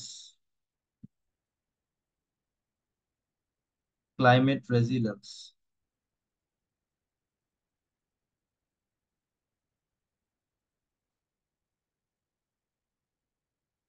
রেজিলিয়েন্স বানান ভুল দেখা গেল, রেজিলিয়েন্স, হ্যাঁ। অ্যান্ড অ্যাডাপ্টাবিলিটি, এগুলো বৃদ্ধি করার জন্য বাংলাদেশ গভর্নমেন্ট, বাংলাদেশ সরকার কে ছিল এটা বিষয় না, বাংলাদেশ সরকারের কথা লিখব। সরকারও লিখব, সরাসরি লিখবো বাংলাদেশ সরকার তো নাই। বাংলাদেশ হ্যাজ ইমপ্লিমেন্টেড, এই তথ্যটা একটু আপনারা দেখে নেবেন। যতটুকু আমি জানি 726 কিলোমিটার রিভার ব্যাংক প্রোটেকশন করছে। এটা একটু বাড়ছে টাড়ছে কিনা একটু গুগল করে নেবেন, হ্যাঁ। 726 kilometre river bank protection,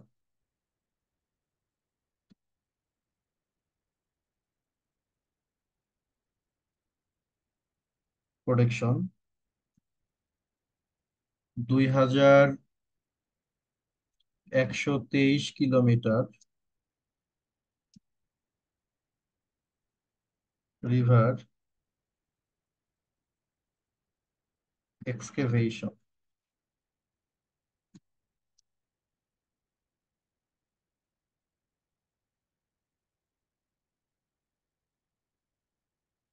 excavation বুঝতে পারছেন, খনন আর কি, খনন, হ্যাঁ।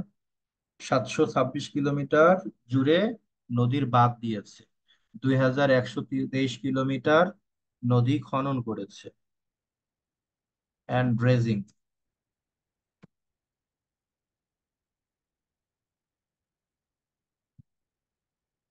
ড্রেজিং করেছে।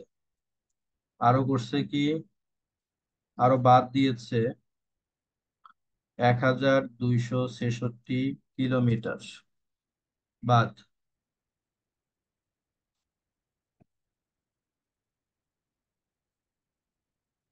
বাদ দিয়েছে। আরো জানি কি কি করছে। হুম। আহ 181 কিলোমিটার খাল খনন করছে, ইরিগেশন ক্যানেল। 499 কিলোমিটার ড্রেনেজ, ড্রেনেজ ক্যানেল।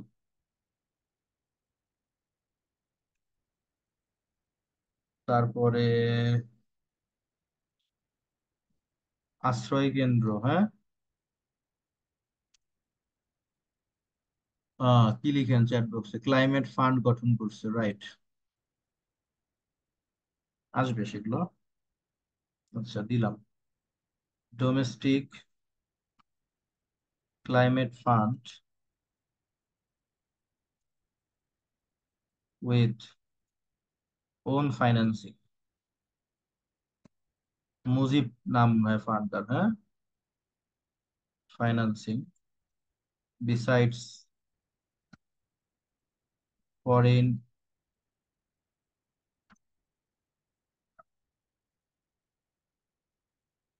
ফান্ডস, এটার পাশাপাশি আর কি।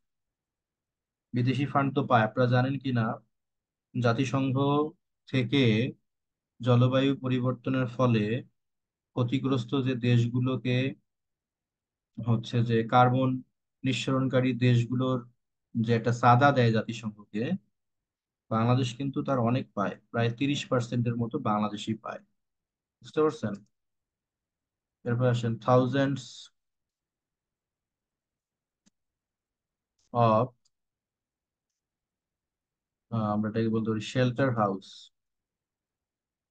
Shelter centre for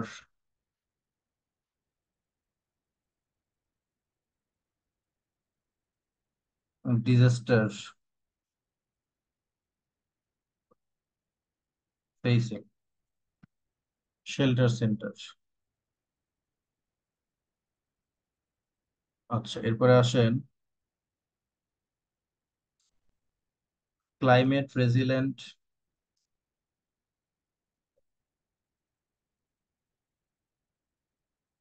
crop seeds, বীজ। Hmm, necessary, necessary infrastructure,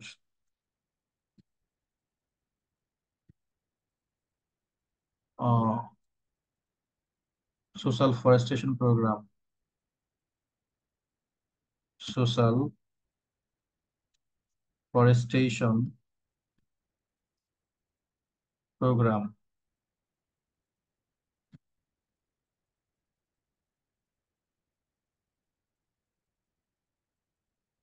as well as other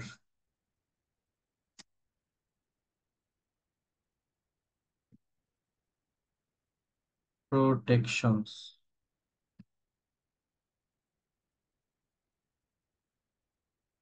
আরো সুরক্ষা, হ্যাঁ, গ্রহণ করেছে।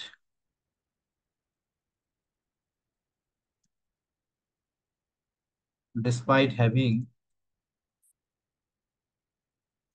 less resources, আমাদের অর্থ সম্পদ তো নাই, তেমন এগুলো কম থাকা সত্ত্বেও বাংলাদেশ করেছে।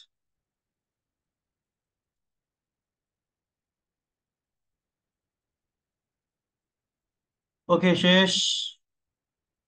এবার বন্ধুরা আমরা যাব সংগ্রামের রাস্তায়, আমি আর পারতেছি না। এবার যাব কনক্লুশন, উপসংহার বুঝি।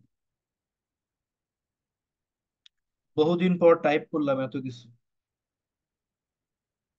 কনক্লুশন মানে হচ্ছে রিস্টেটমেন্ট আর রিকমেন্ডেশন, মানে এতক্ষণ ধরে যে বক বক করছি তার একটা পুনর্বিবৃতি থাকবে, আর সাথে কিছু সুপারিশ থাকবে, রিকমেন্ডেশন থাকবে।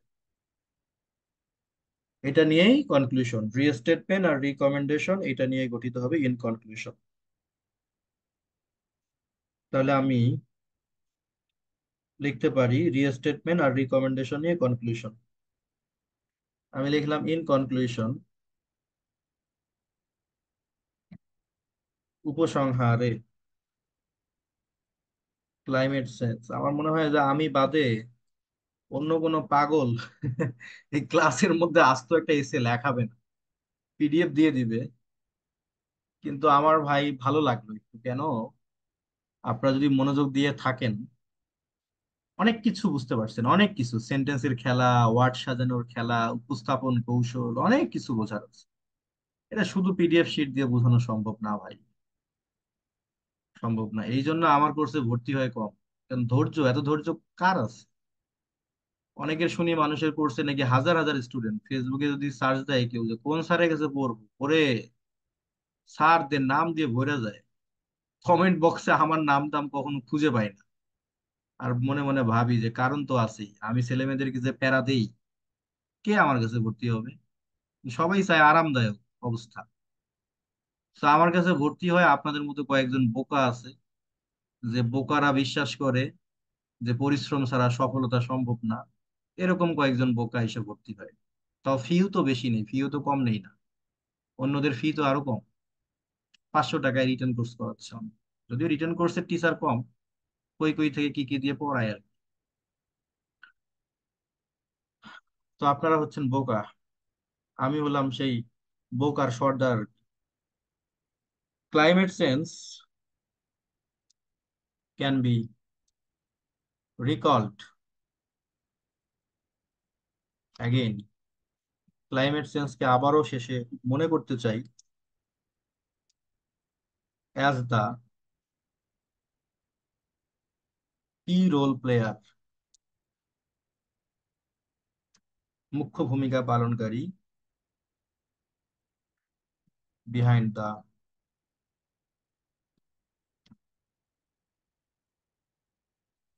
Continuous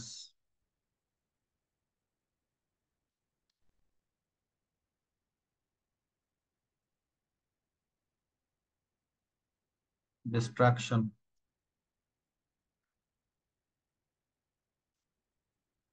of human civilisation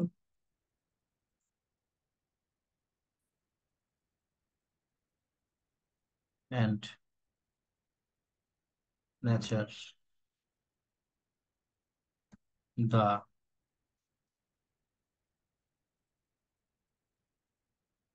exist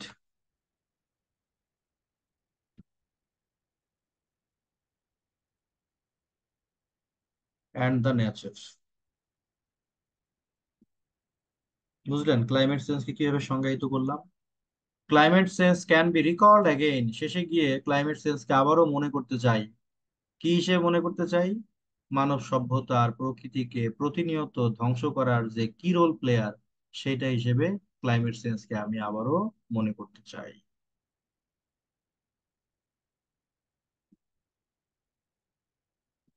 আচ্ছা,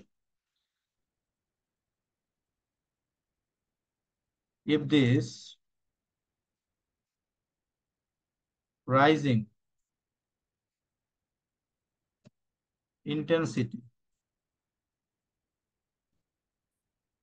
of climate change goes on, যদি এটা চলতেই থাকে,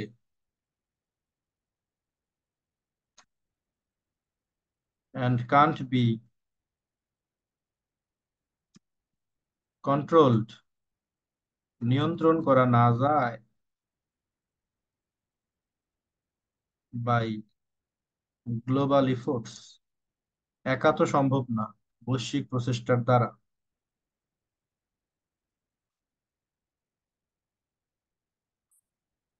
তাহলে কি হবে? হিউম্যান ইনক্লুডিং,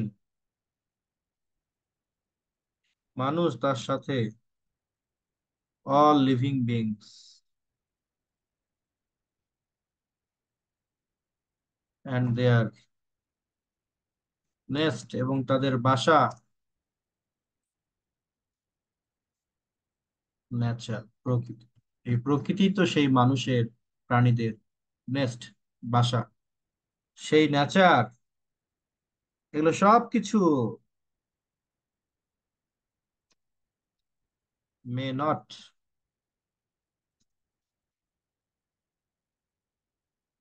সার্ভাইভ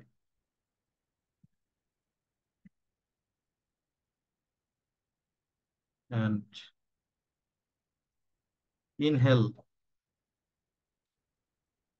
ইনহেল কি গ্রহণ করা,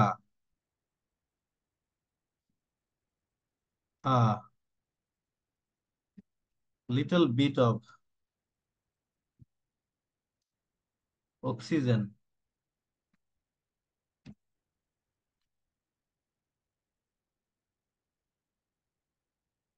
মে নেইদার সার্ভাইভ, দিই তাহলে ভালো হয়, neither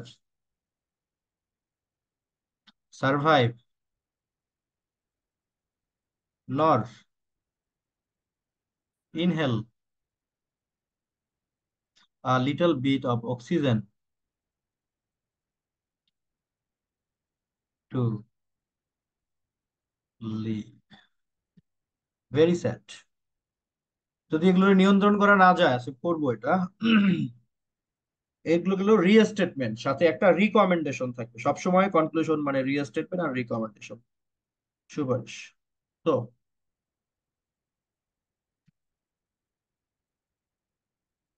for the on interest, নিজেদের স্বার্থে,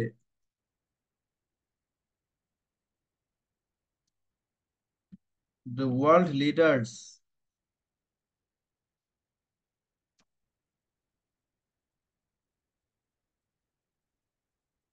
environmentalists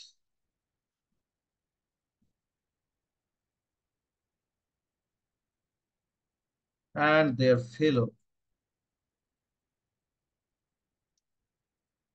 এদের সবার, ইনক্লুডিং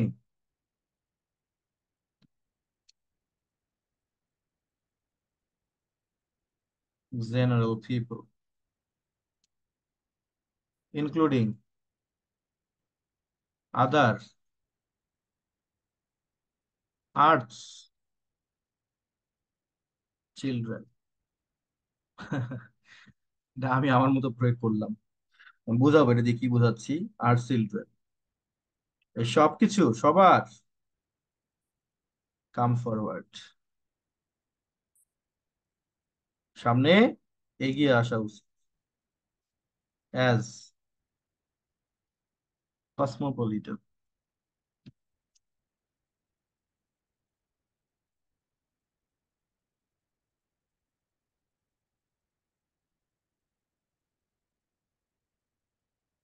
আপনারা আছেন তো, না থাকেন আর কিছুক্ষণ লাগবে। To stop the, to stop না, টু কমবেট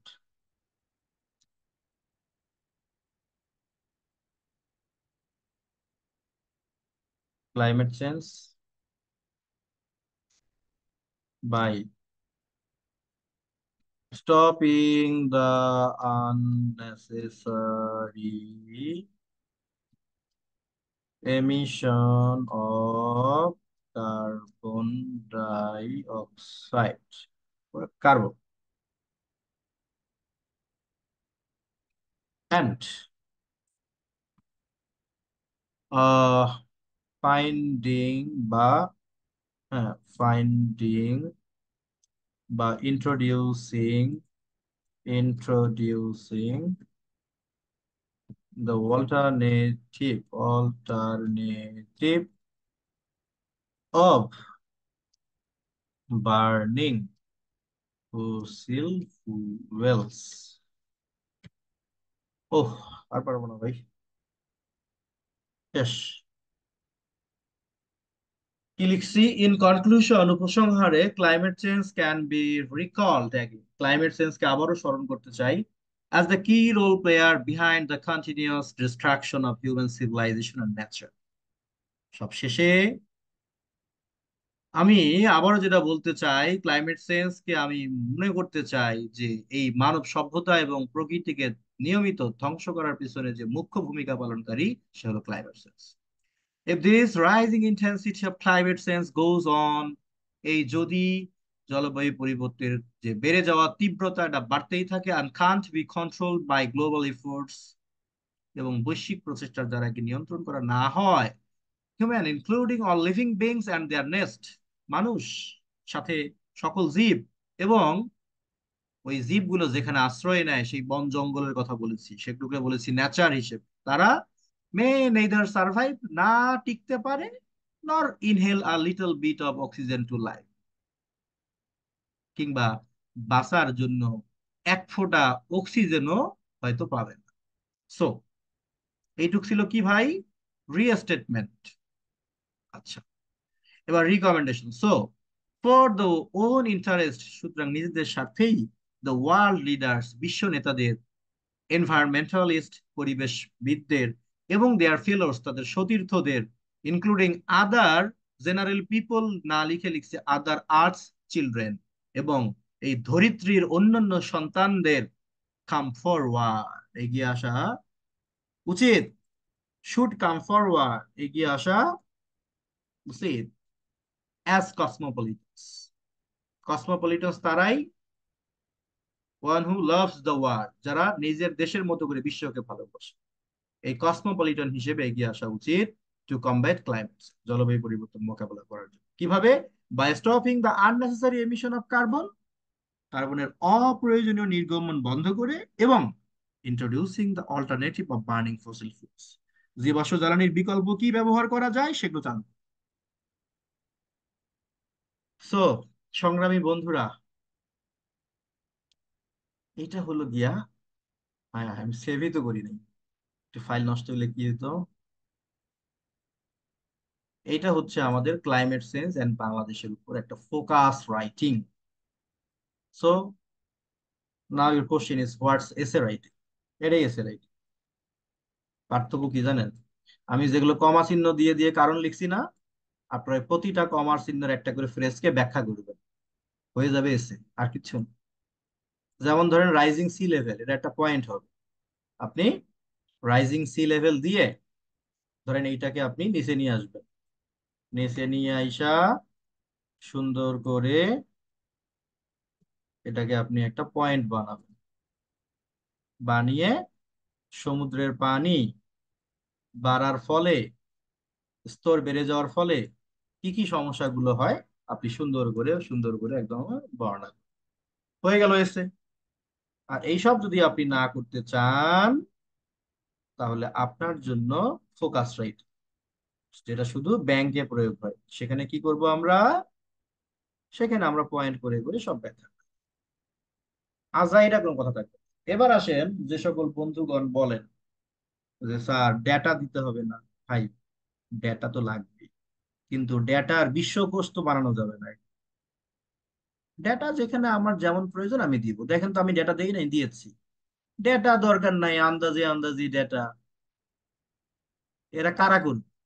শুধু বিসিএস যারা লিখিত পরীক্ষা দিবেন তারা পেজ বাড়ানোর জন্য সুন্দর করে টেবিল নিয়ে আসবেন। সুন্দর করে টেবিল নিয়ে আইসা তারা ডেটা বানাবে। কিন্তু ব্যাংকের ফোকাস রাইটিং এর ক্ষেত্রে ডেটার জন্য আলাদা করে বক্স করার দরকার নেই, গদ্য ছন্দে লিখে দিবেন। যাই হোক, আমি আজকে আপনাদেরকে দেখাইলাম কিভাবে একটা এসে, কিভাবে একটা ফোকাস লিখতে হয়। এসে এবং ফোকাস দুইটারই ইন্ট্রোডাকশন একই রকম, দুইটারই প্যারাগ্রাফ লিখতে গেলে টপিক সেন্টেন্স লিখতে হবে। পার্থক্য শুধু এসেতে হিন্টস থাকবে, ফোকাস হিন্টস থাকবে না। আচ্ছা, যাক, তারপরে এখানে 679 ওয়ার্ড আছে। এতগুলো কিন্তু আপনারা লিখতে পারবেন না, বাট এটা লিখতে গেলেই ছোট হয়ে যাবে। যাই হোক, আমি আপনাদের জন্য নতুন দেশের কিছু এসে রেডি করেছি। আমার আল্লাহর কাছে একটা আশা যে আমি যে এসে গুলো আপনাকে দিব, এগুলোর বাইরে যেন আগামী 2টা বছর কিছু না পড়তে হয়। তার মানে যে আমি 1000 এসে দিচ্ছি তা কিন্তু না, কমাই দিব, একটু কৌশলে দিব। কিন্তু আজকে আর ভাই মুড নাই, এনার্জি নাই, আজকে পারবো না। আগামী ক্লাস ইনশাল্লাহ আগামীকালই তো আছে, আগামীকাল দিয়ে দিব। এবং সেগুলো কিভাবে নোট করবেন সেগুলো সম্পর্কে আমি সুস্পষ্ট আপনাদেরকে ধারণা দিয়ে দেবো ইনশাল্লাহ, যেন লিখতে পারেন। এখন বলেন, আজকের ক্লাসটা খুব বেশি বিরক্ত লাগছে নাকি মোটামুটি? বলেন তো একটু, কি অবস্থা আপনাদের শুনে? বিরক্ত বেশি হয়েছেন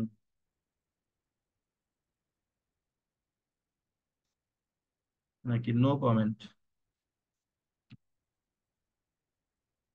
হুম।